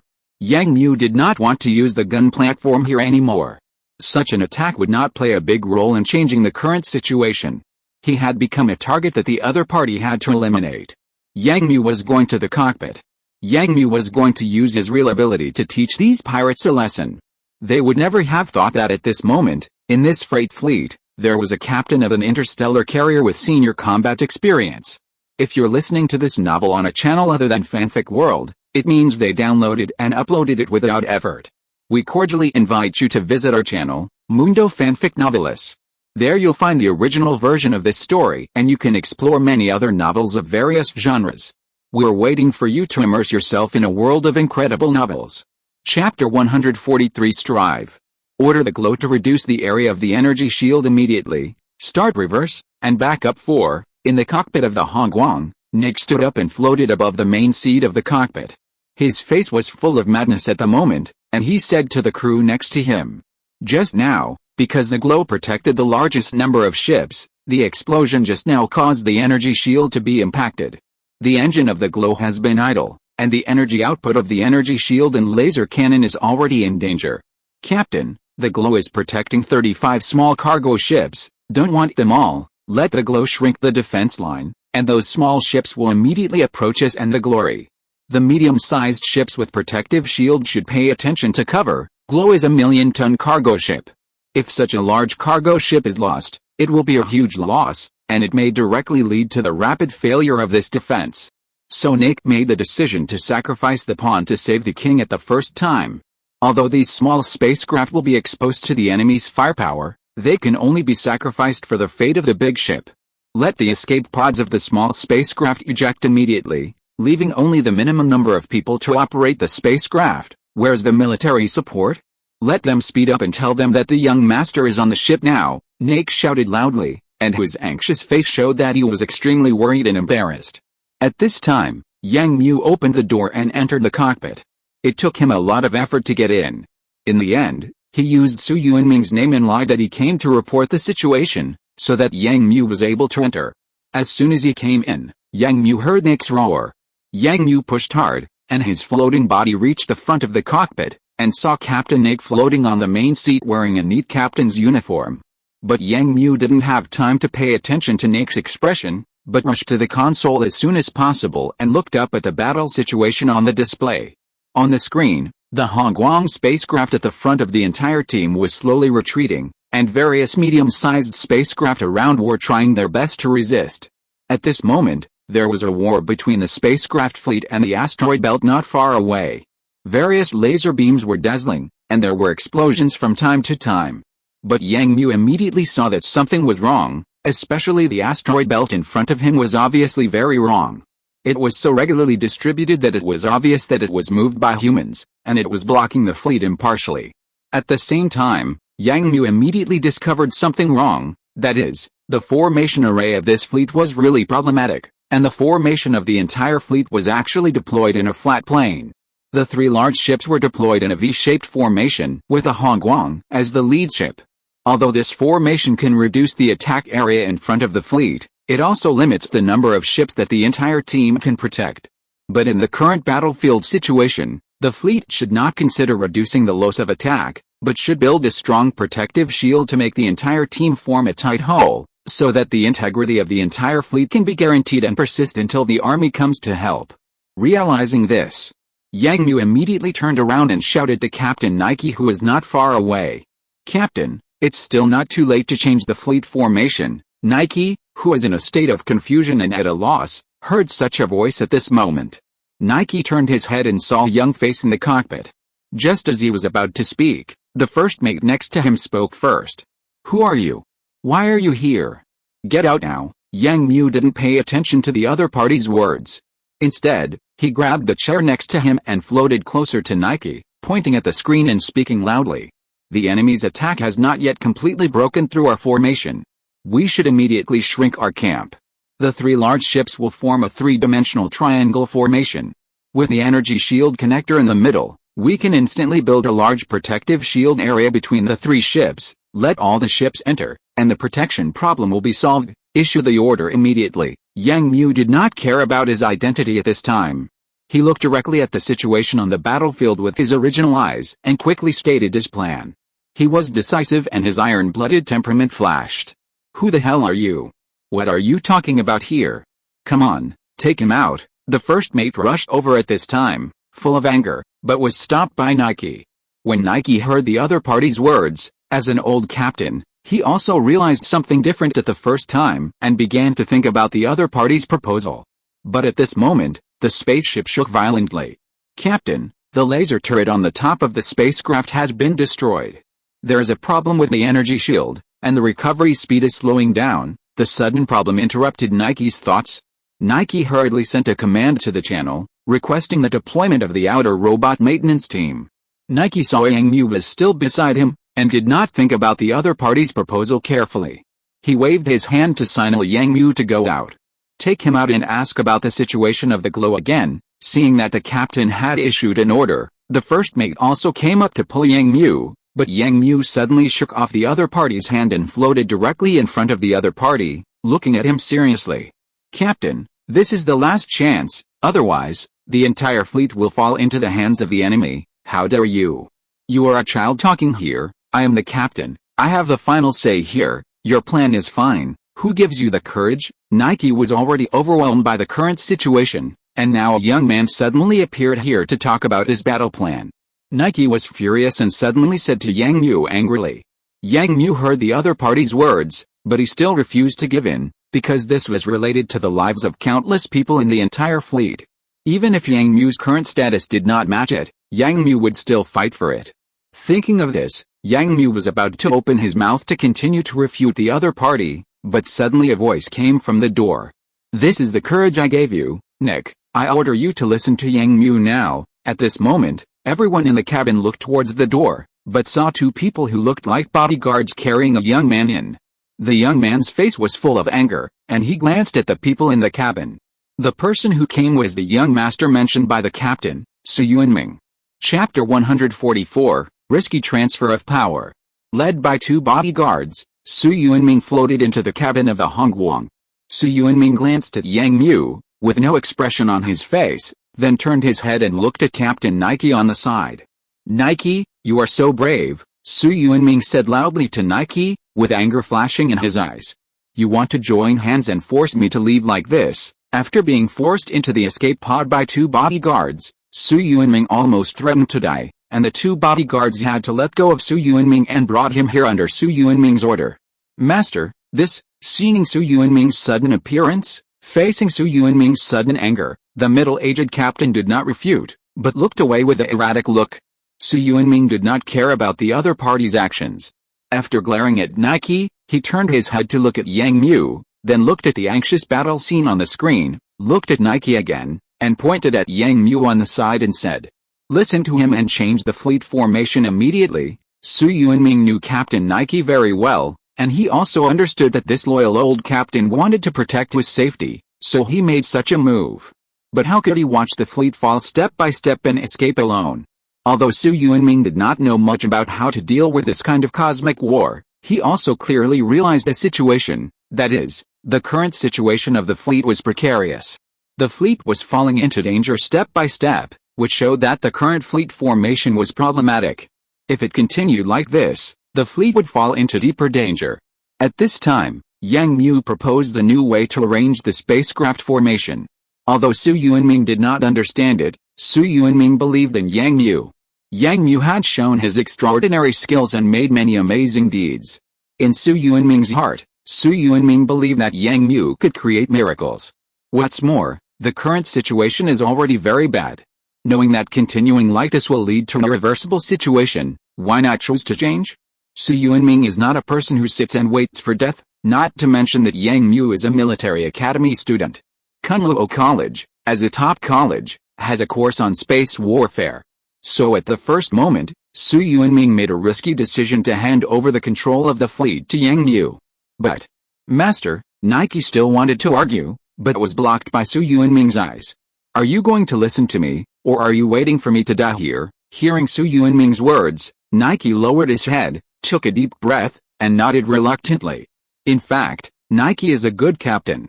As an old man in the group, he once served as the captain of a transport ship in the army, so he did not lose his composure at this critical moment. But in the final analysis, Nike became the captain of the transport fleet by his hard work. He has not received regular military warships, so he can only be a good transport ship captain. At the first moment, all he can think of is to save the most cargo ships. But because of this gap in concept and consciousness, Nike lacks some of the demeanor of a captain, and was unable to think of a better strategy, or even to fight back. This led to the current situation being very critical, and at this time, Nike's command mode was no longer applicable. So a small power transfer took place in the cockpit, and Yang Mu took the captain's hat from Su Yuanming in surprise. Which meant that he now had actual control over the entire fleet. This was crazy, at least in the eyes of the captain, the first mate, and the crew. It was still a risk to bet everything on a young man at a critical moment, even if the other party was a military academy student. But the young master of the group spoke here, and this was a respected young master. Everyone admired him and firmly believed in this young master who had led the group through difficulties, so in silence, everyone agreed with Su Yuanming's incredible approach. Captain. Yang Mu arrived in the cockpit and took over the control of the fleet. The crew immediately entered the star navigation diary. Yang Mu held the captain's hat in his hand, glanced at Su Yuanming who encouraged him, and strengthened his confidence. After 8 or 9 months, Yang Mu finally had the opportunity to command a battle in the Starry Sea again. Even if it was just commanding a freighter fleet, it still made Yang Mu's blood boil. Contact the captains of the Glory and Glorious ships, and immediately gather around the Hongguang ship and form a triangle formation. The ships with protective shields float outside the formation, and the firepower of each fleet will drive the opponent's meteor fighters out of the triangle formation. Yang Mu issued new orders in an orderly manner. His tone was cold and his body instantly exuded a steady aura, just like a different person. Su Yuanming, who was standing next to Yang Mu, also immediately felt the change in Yang Mu. Although he knew that Yang Mu had a calm personality, the temperament he showed at this time was comparable to those senior officers Su Yuanming had seen. Su Yuanming looked at the other party with some astonishment, but he also felt more at ease. The more stable Yang Mu was, the more he could prove that his choice was right. After being surprised, Su Yuanming immediately turned his head and kept an eye on the situation on the battlefield. The captains of the fleet had already known about the transfer of power, but at that time the order was issued by Su Yuanming. Everyone thought that the young master was in charge of the overall situation, and they immediately began to execute the order and quickly changed the formation. Yang Mu kept touching the projection screen in front of him with both hands, marking the gathering place of the other 2 large spaceships, and at the same time marked several important defensive positions, as well as a road to expel the Star Pirate fighter squadron that harassed the fleet. In just a few minutes, Yang Mu arranged these things and issued orders one by one. The entire fleet was quietly changing. 10 minutes later, 3 large spaceships arrived, and the energy shield connector was also in place at the same time. With full power turned on, the central part surrounded by the 3 large spaceships instantly formed a protective shield area, and small spaceships with fleet identification codes were entering one by one. At the same time, the medium-sized spaceships on the periphery were also in place and successfully expelled the interfering squadron. Seeing this initial result, seeing that the fleet's losses were rapidly decreasing, and the attack was becoming more and more organized, everyone couldn't help but get excited, and cheered one by one, cheering for Su Yuanming. Yang Mu was also staring at the screen. Seeing that the situation had changed and that the effect he expected had been achieved, Yang Mu quickly issued the next order. 3 large ships, all medium-sized ships with protective shields, please stop firing immediately. Supply energy to the laser cannons facing the battlefield ahead. Start charging immediately. Target the asteroid belt ahead. Fire volleys in 1 minute. Yang Mu issued this order. Su Yuanming, who was standing by, had not yet reacted. Nike, who was standing by and paying attention to the situation, had his pupils shrink. He had realized what the young man in front of him was thinking. After the fleet formed a strong protective formation, such a 3-dimensional formation would allow more fleet laser cannons to have space to aim at the opponent's position, and such volley firepower would be more than 20% greater than before. This young man actually had such a mindset and could accurately predict the next situation. With such strength, He seemed to see the style of those attack warship captains when he was performing his duties in the military transport fleet. No, those attack warship captains might be a little worse. They were the style of those large attack ship captains. Nick instantly felt that the young man in front of him might really be able to lead everyone out of the predicament. The blood in Nick's body that had been dormant for a long time suddenly began to boil. Nick moved his body, walked to a crew position under the console and sat down, and began to do the work of the crew. When Nick started working, Yang Mu issued an order again. Within a minute, the laser cannons on each spacecraft that could point to the asteroid belt had been fully charged. At Yang Mu's order, hundreds of laser beams were fired at the asteroid belt in the distance. What's the situation? Why did the other side suddenly retreat? Haha, if you ask me, these guys are scared by us and are ready to be turtles, haha. That's right, faced with a sudden retreat of the fleet fighter squadron and mecha squadron that were just fighting with them, a group of star pirates were still unable to extricate themselves from the fantasy of victory, but suddenly a furious voice came from the channel. Leave there immediately, the fleet's laser cannon cluster attack is coming. This was the voice of the military advisor. He had entered the fleet as a harassment team, but now he was shouting loudly and nervously to the pirates who were overwhelmed by victory. But before the pirates could react, a few sharp-eyed pirates saw that the fleet in the distance suddenly shot out countless red lights. Amid the pirates' terrified roars, these beams immediately hit the asteroid belt, bursting into flames. Chapter 145 Successful Counterattack. Hit it. Seeing the sparks in the planetary belt in the distance that were much more intense than before, and the observation data sent from the fighter squadron, Nike knew that the fleet's attack had achieved a great victory. At least it caused greater damage to many of the opponent's fighters. In the cockpit, the crew saw this result and shouted loudly, unable to hide their excitement. Seeing that the attack was effective, the cold expression on Yang Mu's face did not retreat at all. Instead, he moved his body and floated forward, pointing to the battlefield in the distance on the screen and said in a deep voice, I order the fleet to stop reversing and start forward speed 1. 5 minutes later, the second salvo will be fired. After the salvo is completed, the forward speed will be 4. The goal is to break through the barrier in front. The fighter squadron and the mecha squadron will immediately leave the asteroid belt within 1,000 meters. The mission will be changed to blocking. Form a squadron formation to block the other side's fighters coming out of the asteroid belt. Yang Mu issued this order again. Everyone who heard this order was stunned for a moment. The crew members of the Hongguang who were cheering just now turned their heads to look at Captain Nike, then looked at Yang Mu, and finally focused their eyes on Su Yunming. Although Su Yunming was also puzzled, he still said calmly, listen to your captain, execute the order. Although Su Yunming didn't quite understand why Yang Mu wanted to move forward under such circumstances, it was obvious that the other side could not withstand his artillery attack. As long as there were a few more artillery attacks, wouldn't the other side be basically destroyed? But Captain Nike, who was standing next to him, rarely said anything again. On the contrary, looking at his expression, he seemed to agree with this order. Yang Mu was never a reckless man.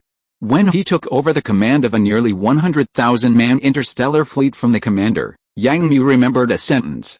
Use all means to expand the results of the battle and reduce losses. In the current situation, the fleet has suffered losses. Many spaceships have been attacked before and need rescue. Although the pirates in front of him are temporarily suppressed by his attack, this is only temporary. Yang Mu has just had a preliminary understanding of the situation of the fleet. The opening of this large energy shield requires even greater energy.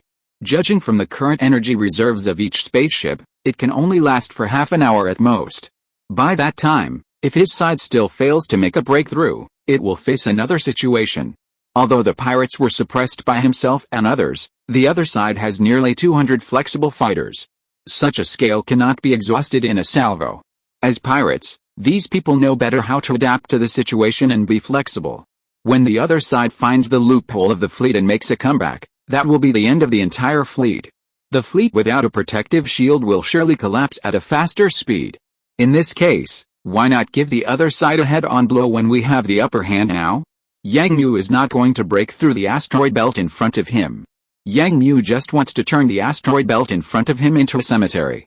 A cemetery for the pirates, a gravedigger digging his own grave. The explosion on the asteroid belt has just ended.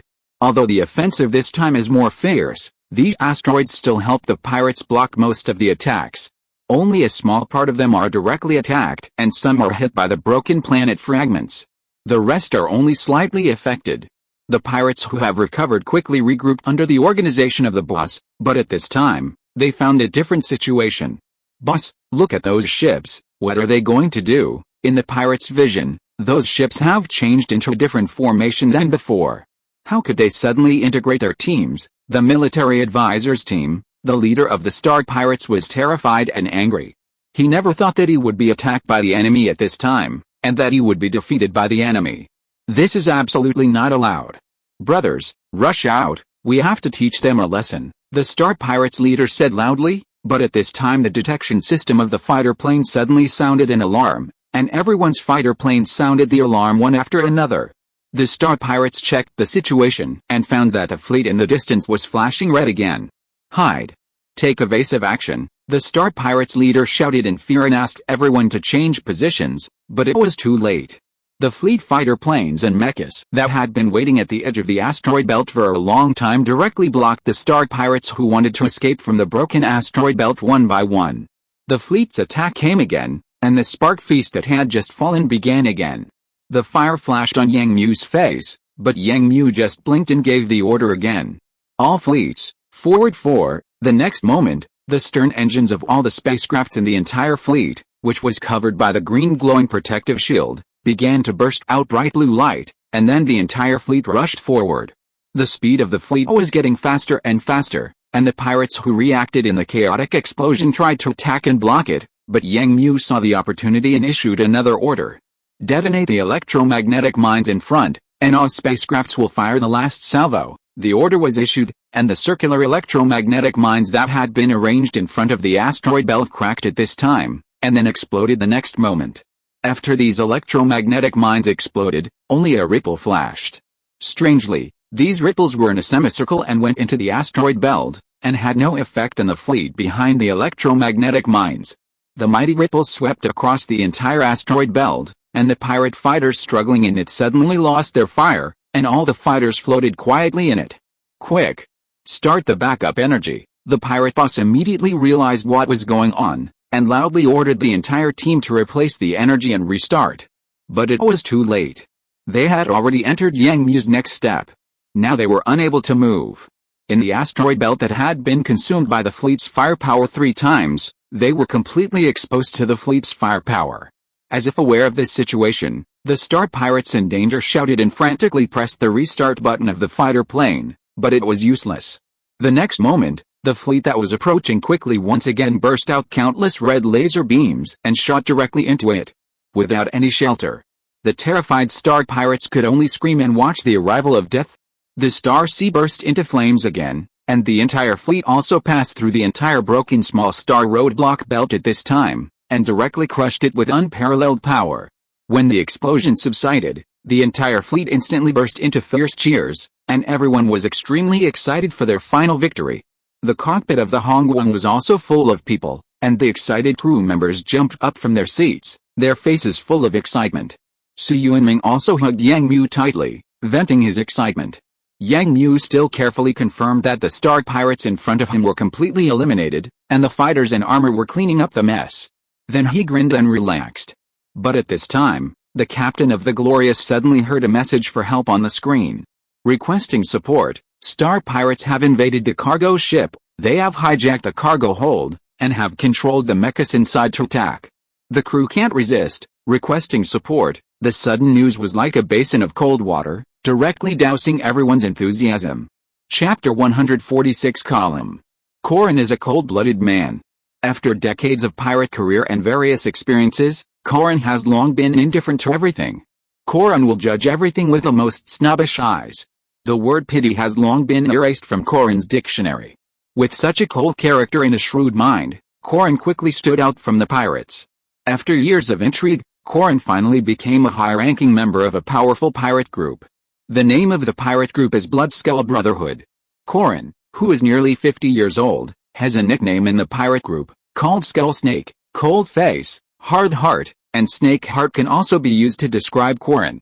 But Korin still cares about one person. This person is his only nephew, his only relative in this world. Corin found him in a garbage dump 10 years ago. That ruthless boy has his own shadow on him, and Corin, who has lost his fertility, regards this sister's child as his own son, teach him carefully and places high hopes on him. That ruthless boy was called Cam. Originally, he would gradually become the leader's right-hand man under the leader's support, and finally succeed himself as the next generation of military advisor of the Bloodskulls, but all this was shattered. Along with the Bloodskull Brotherhood, they perished on the Aquamarine. At that time, Kellen was commanding the Bloodskulls warship in space to pick up the leader, but was violently attacked by the mortal enemy named Su Wong. The entire warship fell on the Aquamarine. In the escape pod, Kellen witnessed with his own eyes that the warship that the entire Star Pirates were proud of was bombed into countless pieces. At that moment, Kellen's teeth were broken. On that day, Kellen set a goal for himself, that is, to take the head of the culprit. The head of the man named Su Wong. In this way, Kellen fled from the new star domain with the remaining remnants of the Bloodskulls, and fled to the junction of the new Song star domain and the new star domain, lingering on. But the pirates here are too insignificant. After years of full-scale suppression in the new Song star region, the largest pirate gang here has only 100 people and only a dozen dilapidated interstellar fighters. Kellen relied on his own strength and worked hard to barely integrate these people together. But they are still too weak. When they encounter a 5,000-ton Red Squirrel cruiser from the new Song star region, they will be quickly defeated, and they will be defeated and flee with their armor and weapons abandoned. At that moment, Kellen felt despair in his heart. He didn't know when he could get his blood feud. But just half a month ago, a turning point appeared. The appearance of a stranger changed Kellen's mind. The stranger came alone and offered generous conditions. He only asked Kellen and others to do one thing to help him eliminate a person. The information given by the other party clearly showed that the person was an important person, because Kellen needed to kill the other party in a large fleet. The pirates disagreed because they had never done such a big thing. But Kellen agreed and put forward another condition, all kinds of information about Su Wong. The other party agreed, loaded 100 advanced fighters into a cargo ship, disguised them as being hijacked and missing, and successfully delivered them to Corin.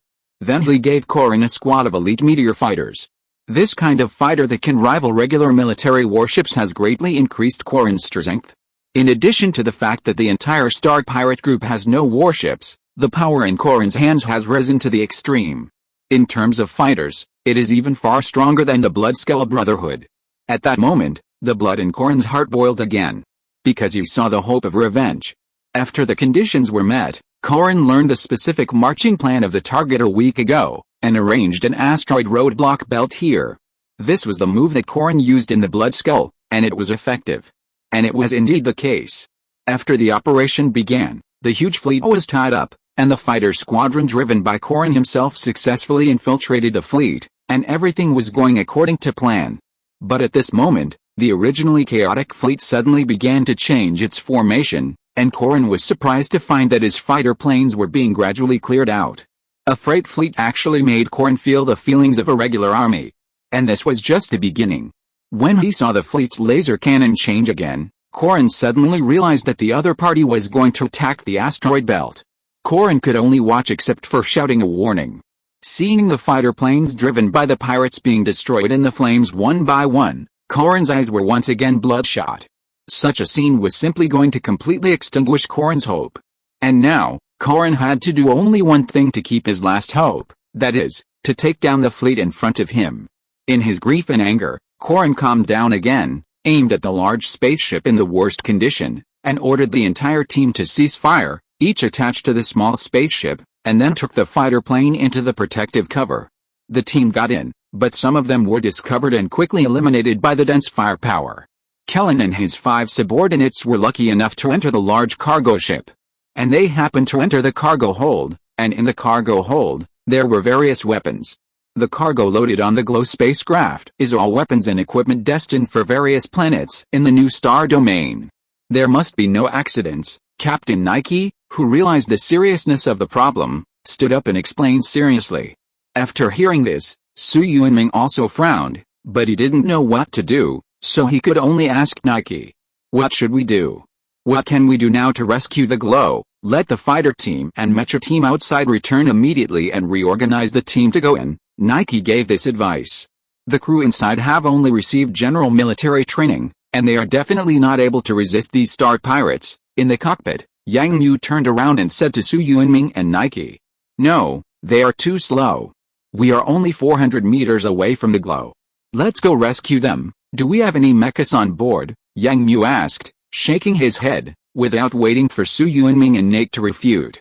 "Yes, the captain just told me to notify the cargo hold to start charging the mechas, but there are only 4 space mechas." At this time, a crew member stood up and said loudly.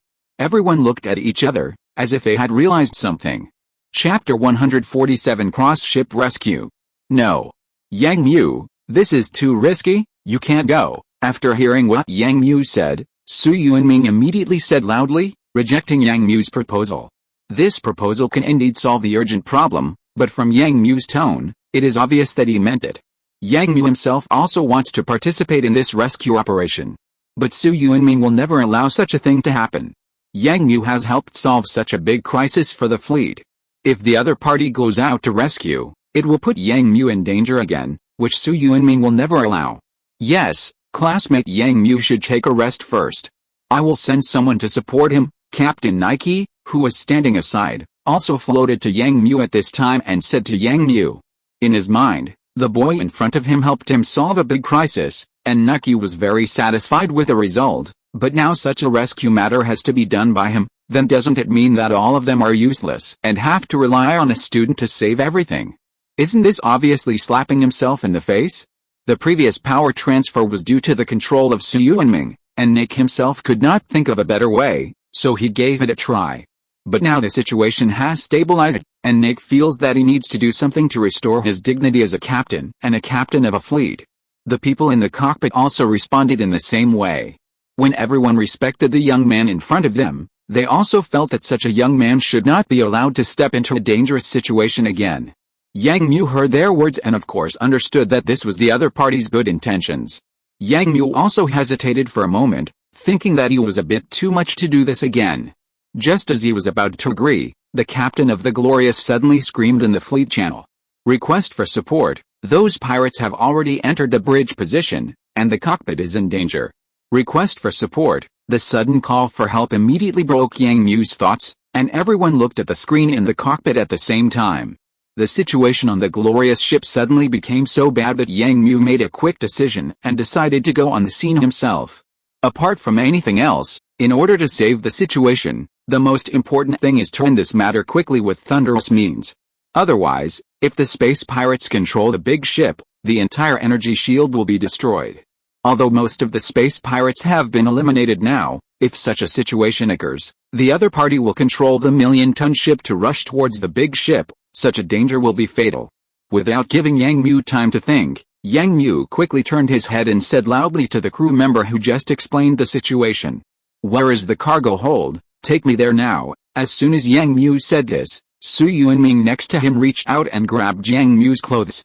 "Yang Mu, what are you doing? This is too dangerous. Let the members of the fleet go." Yang Mu turned his head and looked at Su Yuanming seriously, and said solemnly, "This matter is different now. The enemy is about to capture the cabin of the Glow.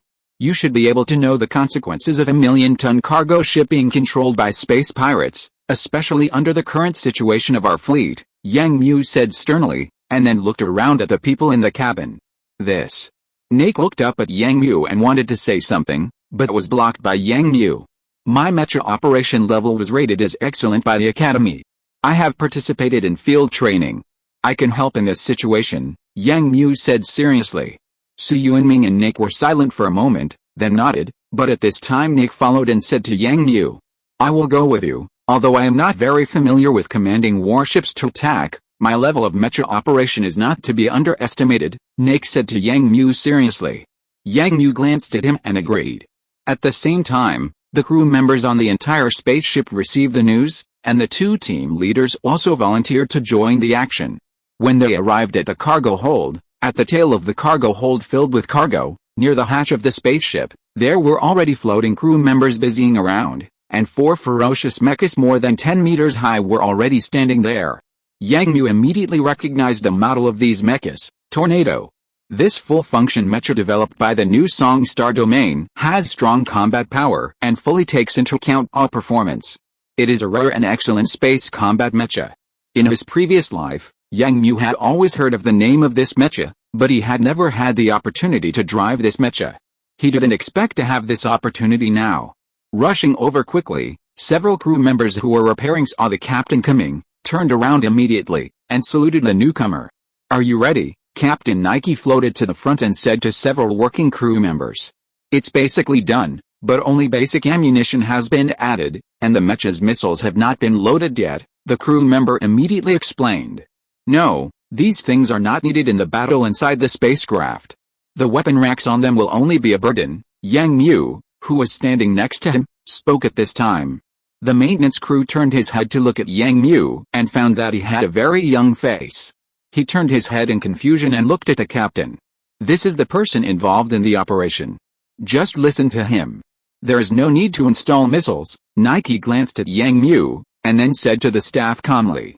While the staff was full of question marks, Yang Mu had already controlled his body to float to mecha next to him, skillfully opened the front armor on it, and then turned his head and said to the captain and others, "Everyone, hurry up, time is running out." After speaking, Yang Mu went directly into the cockpit of the mecha, and then skillfully got into the built-in skeleton frame.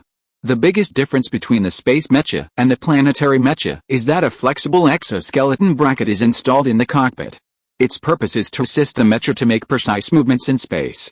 Due to the weightlessness, it will be more difficult for the mecha to perform its actions in space, and the difficulty of operation will increase. In order to achieve the same mecha action as on the planet, the driver may have to spend more effort. In order to solve this problem, such changes were made in the cockpit, but at the same time, this also resulted in the space mecha being larger. However, the length of 10 meters can still pass through the main parts of the spacecraft. Yang Mu put on the mecha skillfully, then put on the holographic helmet, feeling the familiar feeling of physical operation again. Took a deep breath, and connected the various parts of the mecha. In an instant, the scene in the cabin appeared on the holographic helmet, and the communication of Captain Nike and several others was immediately connected. "Let's get ready to go." Yang Mu tested the action of the mecha, ejected the heavy weapon rack behind him, and then manipulated the mecha to walk to the side, took out 2 spikes from the cargo box, and loaded them on the arms of the mecha. A moment later, 4 mechas were ejected directly from a launch port of the spacecraft, and the jet nozzle behind the mecha spewed blue flames, flying towards the glow in the distance. Chapter 148 Preparation for Action. 4 tornado mechas slowly approached the huge hull of the glorious ship. Yang Mu and others carefully entered from a fighter jet launch port on the top of the spacecraft. It was the closest to the cab, and the passage leading to the cab was the most spacious, enough to accommodate the mechas to move forward and fight. When they floated in from that entrance, there were already crew members on the ship to meet them. The captain and a few colleagues are still holding on to the last section of the road, but the main road fork leading to the cab is blocked by 2 mechas controlled by the other side, and we have been unable to get in. The 2 space pirate mechas guarding the fork are Warhammer III, and they are fully equipped with various weapons and equipment. The crew members who met them told Yang Mu and others all this information through the cabin communication. Yang Mu also received the hull channel structure diagram transmitted, and quickly understood the situation. This classmate Yang Mu, what do you think? Is it to rush over directly or? Nick asked in the channel at this time. The 2 team leaders around were stunned for a moment. They didn't expect that their captain would actually start asking Yang Mu's opinion at this time. Yang Mu heard Nick's question, but he didn't think much about it.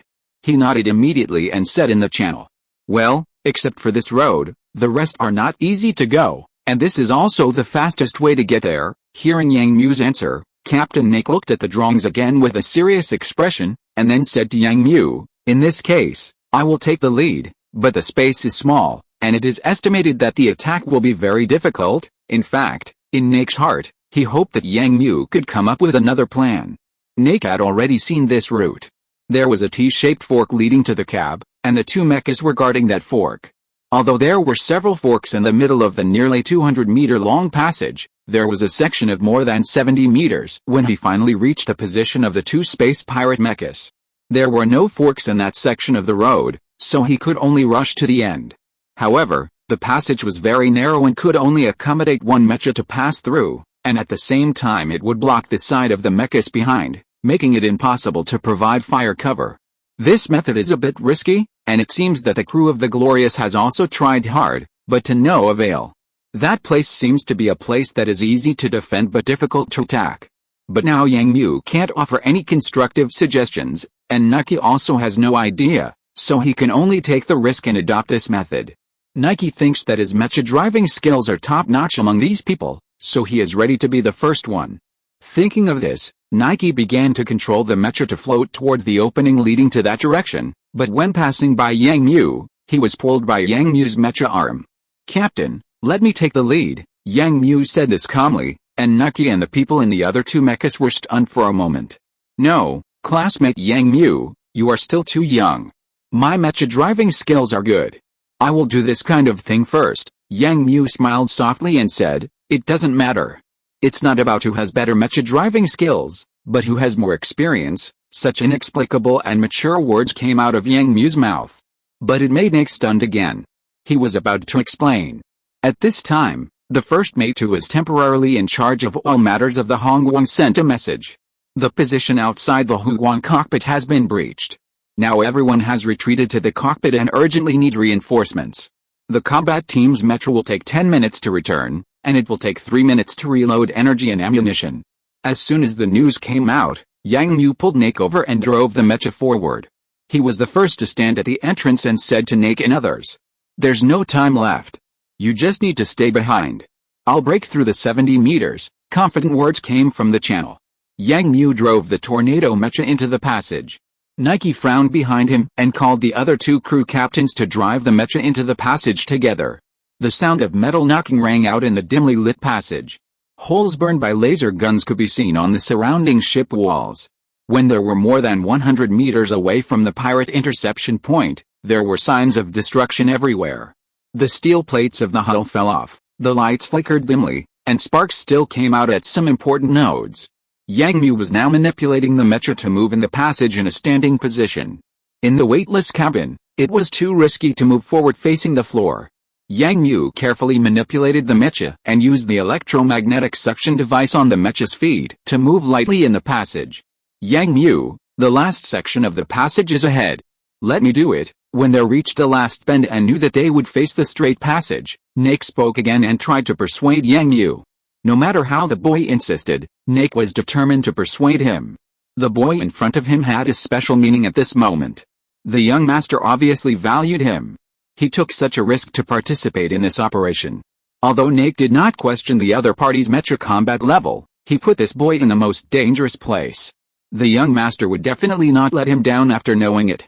Listening to Nake's persuasion again, Yang Mu sighed, stopped, and turned around. Nake thought Yang Mu had changed his mind and also walked forward. "Captain, believe me, this is the best way," Yang Mu said helplessly, but his tone was firm and mature. "I'm not doing this on a whim. I'm helping you solve this crisis. Just consider it as my payment for the boat ride." Yang Mu silently twisted the wrists of the mecha, and then ejected the two spikes. Under the flashing lights, the two spikes flashed with sharp light. Before Nike could say anything else, Yang Mu raised his right hand and directly destroyed the circuit next to him with the spikes. Suddenly, the whole passage fell into darkness, and only the occasional spark still illuminated it. Yang Mu took this step last night, turned around quickly, and then controlled the mecha to walk directly into the passage. But at this moment, Nike shook his head and squinted hard. In the infrared field of view, Nike could see Yang Mu's figure with his back to him. But surprisingly, he couldn't hear the sound of the other mecha moving. Only by listening carefully could he hear a slight click sound. In the weightless standing posture, due to the force of magnetic adsorption, the soles of the mecha's feet and the floor will collide with a loud sound.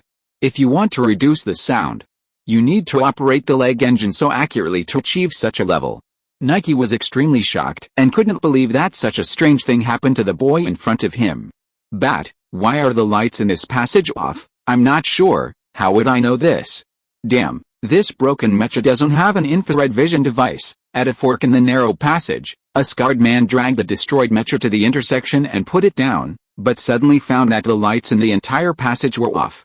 Another mecha stood at the corner of the fork at this time, and a man with a pointed face in the mecha responded with some surprise.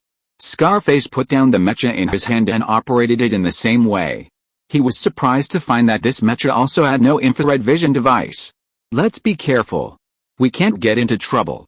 If we hold on for a while, we will take it down from the boss, Scarface said carefully, then turned on the light on the head of the mecha and illuminated the passage in front of him. This is the fastest way to get to the cab in the surrounding area. Can those guys stop our mecha? The man nicknamed Bat said with disdain, but he also turned on the light of the mecha, turned his back to Scarface, and guarded the other side vigilantly.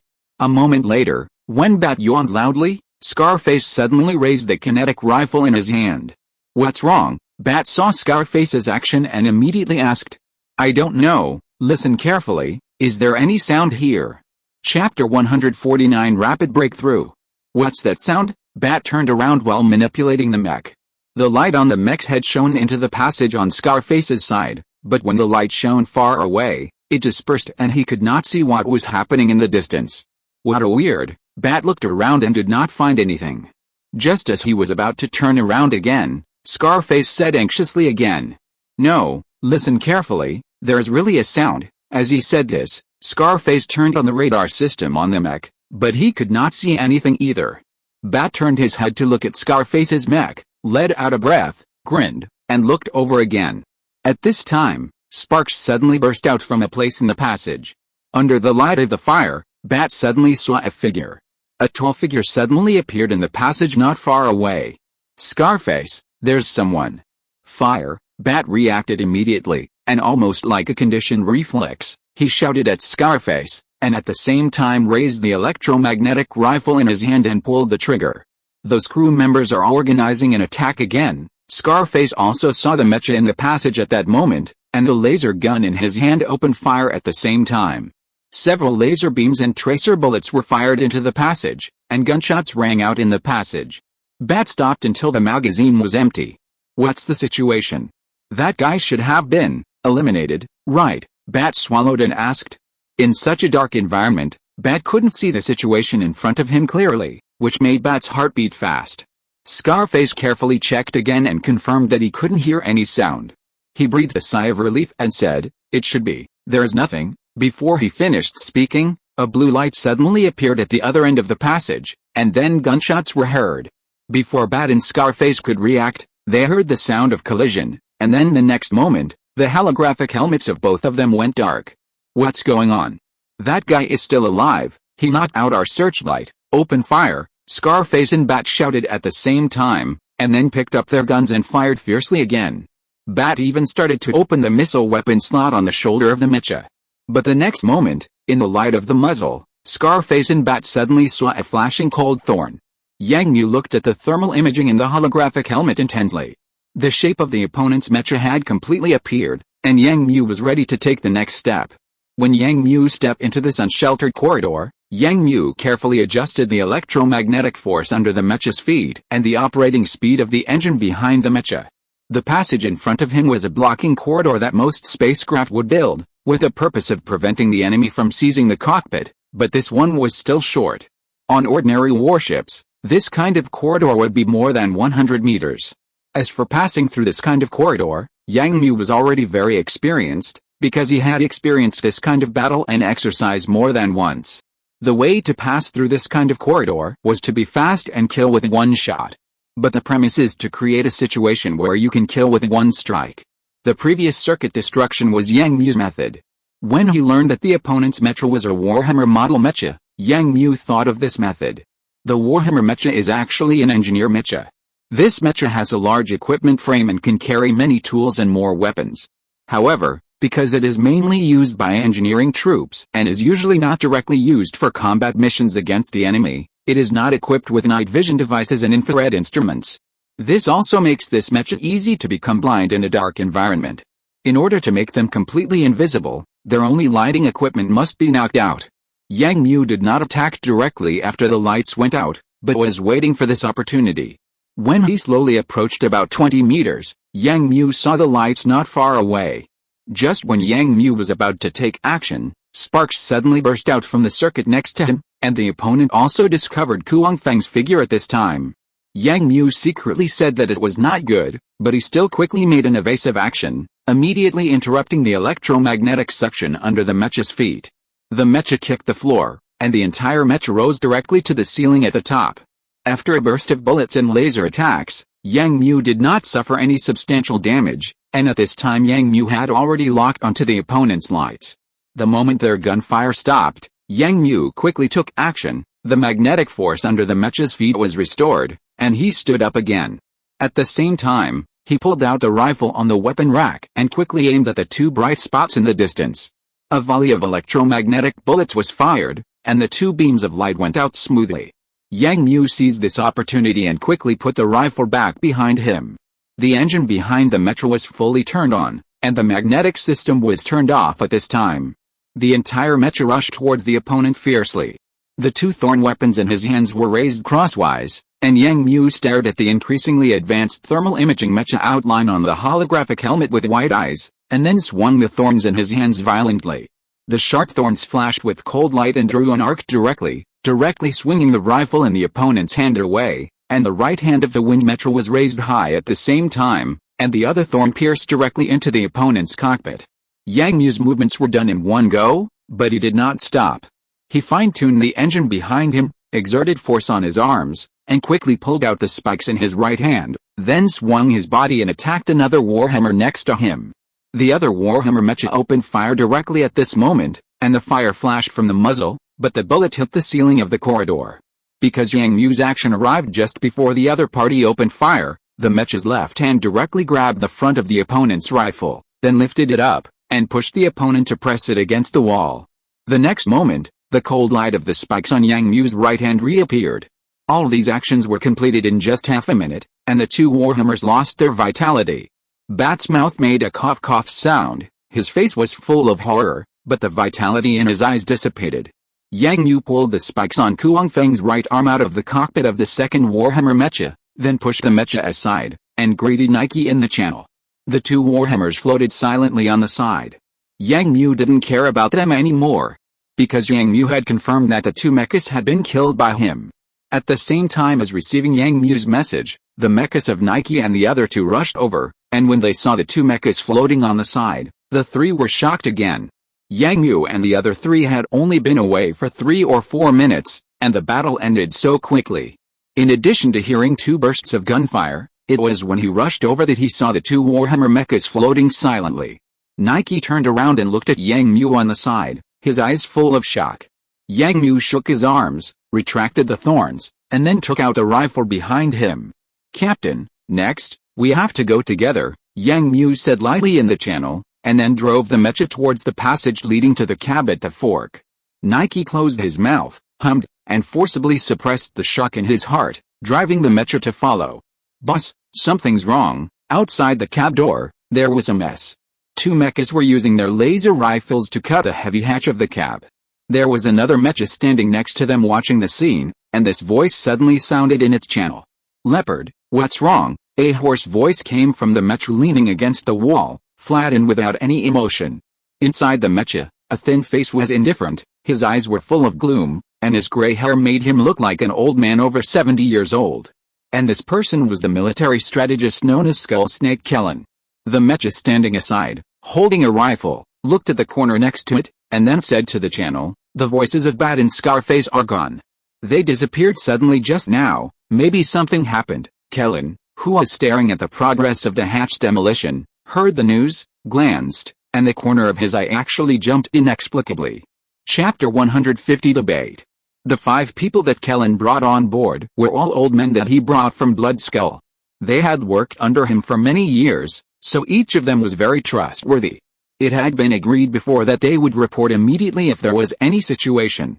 But now, the 2 people guarding the fork in the road had no news, and they disappeared suddenly, which had to make Kellen feel shocked. After confirming that there was indeed no news of the 2 people in the channel, Kellen pulled out the rifle behind the mecha and walked forward. "You two continue to demolish, Leopard, and I will go to see the situation," Kellen said to the 2 people who were still demolishing, and then walked towards the fork in the passage where Leopard was. "Boss, don't go over there." When Kellen arrived at the intersection in a Warhammer mecha, the guy called Leopard spoke. Kellen stopped the mecha and turned his head to look at the other party. Leopard, what do you mean, boss? I always feel something is wrong, Leopard said hesitantly, his voice getting smaller and smaller, and he didn't dare to look at Kellen directly. Kellen turned the fuselage suddenly and said to the other party, Leopard, what are you talking about? This is not your character. Kellen looked at the Warhammer mech in front of him, his eyes shot out two cold lights, and he said somewhat coldly. The man in front of him had been following his subordinates for a long time. He was also a brave and hard-working person, and had always been a capable general under his command. In the previous battle to break through the door of the cab, he also rushed to the front and quickly opened up the results. But Leopard, who always dared to speak and act, charge into battle, and was not afraid of life and death, actually said such words that were not in line with his character at this moment. Kellen suddenly felt a little disgusted in his heart. Boss, I didn't mean that. What do you mean? Just as Leopard was hesitating, the mech driven by Kellen suddenly moved forward, and the arm of the mech directly pushed the opponent's mech against the wall of the ship. Leopard, are you starting to disobey even my words? Kellen said in a grim tone, with murderous intent flashing in his eyes. Leopard didn't struggle, but was silent for a moment, and suddenly said in defense, Boss, let me tell you the truth. This operation has already failed. We have already failed since we boarded the ship in this way, Leopard said stubbornly in the cockpit of the mecha, retorting to his boss for the first time. Leopard and Boss Kellen were driving the same meteor fighter to participate in the battle. During the whole battle, Leopard was also keenly aware of the changes in the battlefield situation.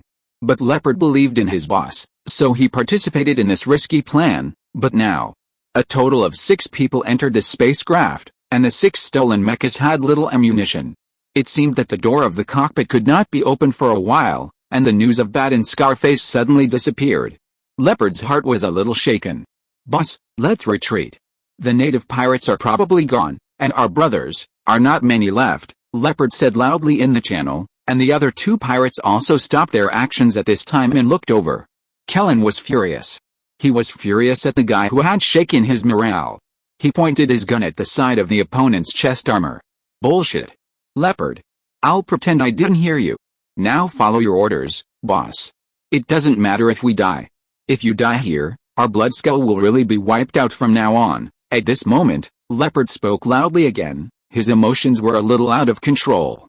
The Blood Skull pirates have become 100 people now, and they escaped from the new star domain in a panic. This has always been a pain in Leopard's heart. Now this obviously failed action. If they struggle again, the enemy's reinforcements will arrive. No, they have already arrived. Leopard didn't believe that the 4 of them here could withstand the attack of the reinforcements. At that time, it would really be over. Leopard felt that he had to do something, so that the Blood Skull would not die like this. Leopard, Kellen also shouted loudly at this time, and his hoarse voice suddenly became louder. Don't I know we are facing failure? But I won't accept it. I won't accept it. Kellen once again manipulated the mecha to approach the other side. His thin face was completely red, and his old face was extremely ferocious at the moment. I lost Cam, you lost your brother, we shoulder the hatred of the bloody skeleton brothers, but we have to take revenge. We must seize this opportunity, but as long as people are alive, there will be plenty of time to take revenge in the future. Bullshit. Take a good look at the current situation. Do you think that with just a few of us, we can get out of this fleet safely? Do you think I'm a fool? Do you think I haven't thought about retreating? We have no way to retreat, we can only fight to the death. Kellen scolded loudly until the other side stopped talking. The 2 were silent for a moment. Kellen let go of the Leopard's mecha somewhat dejectedly, and took 2 steps back somewhat dejectedly, his old face full of fatigue. You 2 continue. You must open this door before the enemy reinforcements arrive, Kellen waved his hand and said tiredly, but in the next moment, the trance on Kellen's face suddenly disappeared, and a vigilant look suddenly appeared in his eyes. Then he raised his gun and looked into the passage on the side. Kellen's night vision device on the mecha just saw something different, as if a figure flashed by.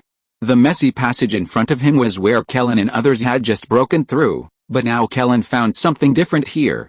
Leopard on the side also noticed this sudden situation, picked up his rifle and scanned it, and then said to Kellen uneasily, Boss, can I go over and take a look? Kellen waved his hand, denying Leopard's proposal, but looked carefully at the passage and said carefully, it depends on the situation, you guys speed up. The other 2 pirates who knew that the situation was not good also accelerated their actions.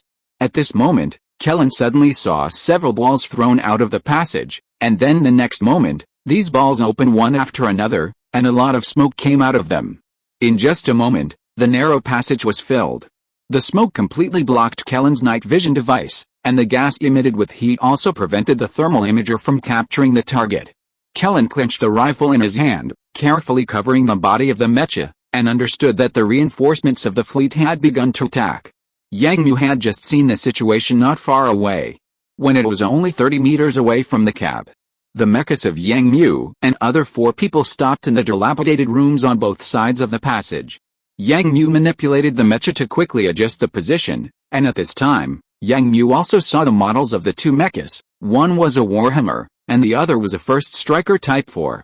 Although he only saw 2, Yang Mu was ready to attack without hesitation. Yang Mu collected all the smoke bombs on the 4 mechas and threw them into the passage together. As the smoke filled the air, Yang Mu recharged his rifle and replaced a magazine. Nick and the others did the same thing, checking their weapons, with serious expressions on their faces. End of this chapter. Thank you very much for reaching the end. Don't forget to like. Looking for more exclusive content and immediate access? Subscribe to our Patreon. Remember, every like, subscription, or donation encourages us to continue. Thanks to everyone. See you in the next video.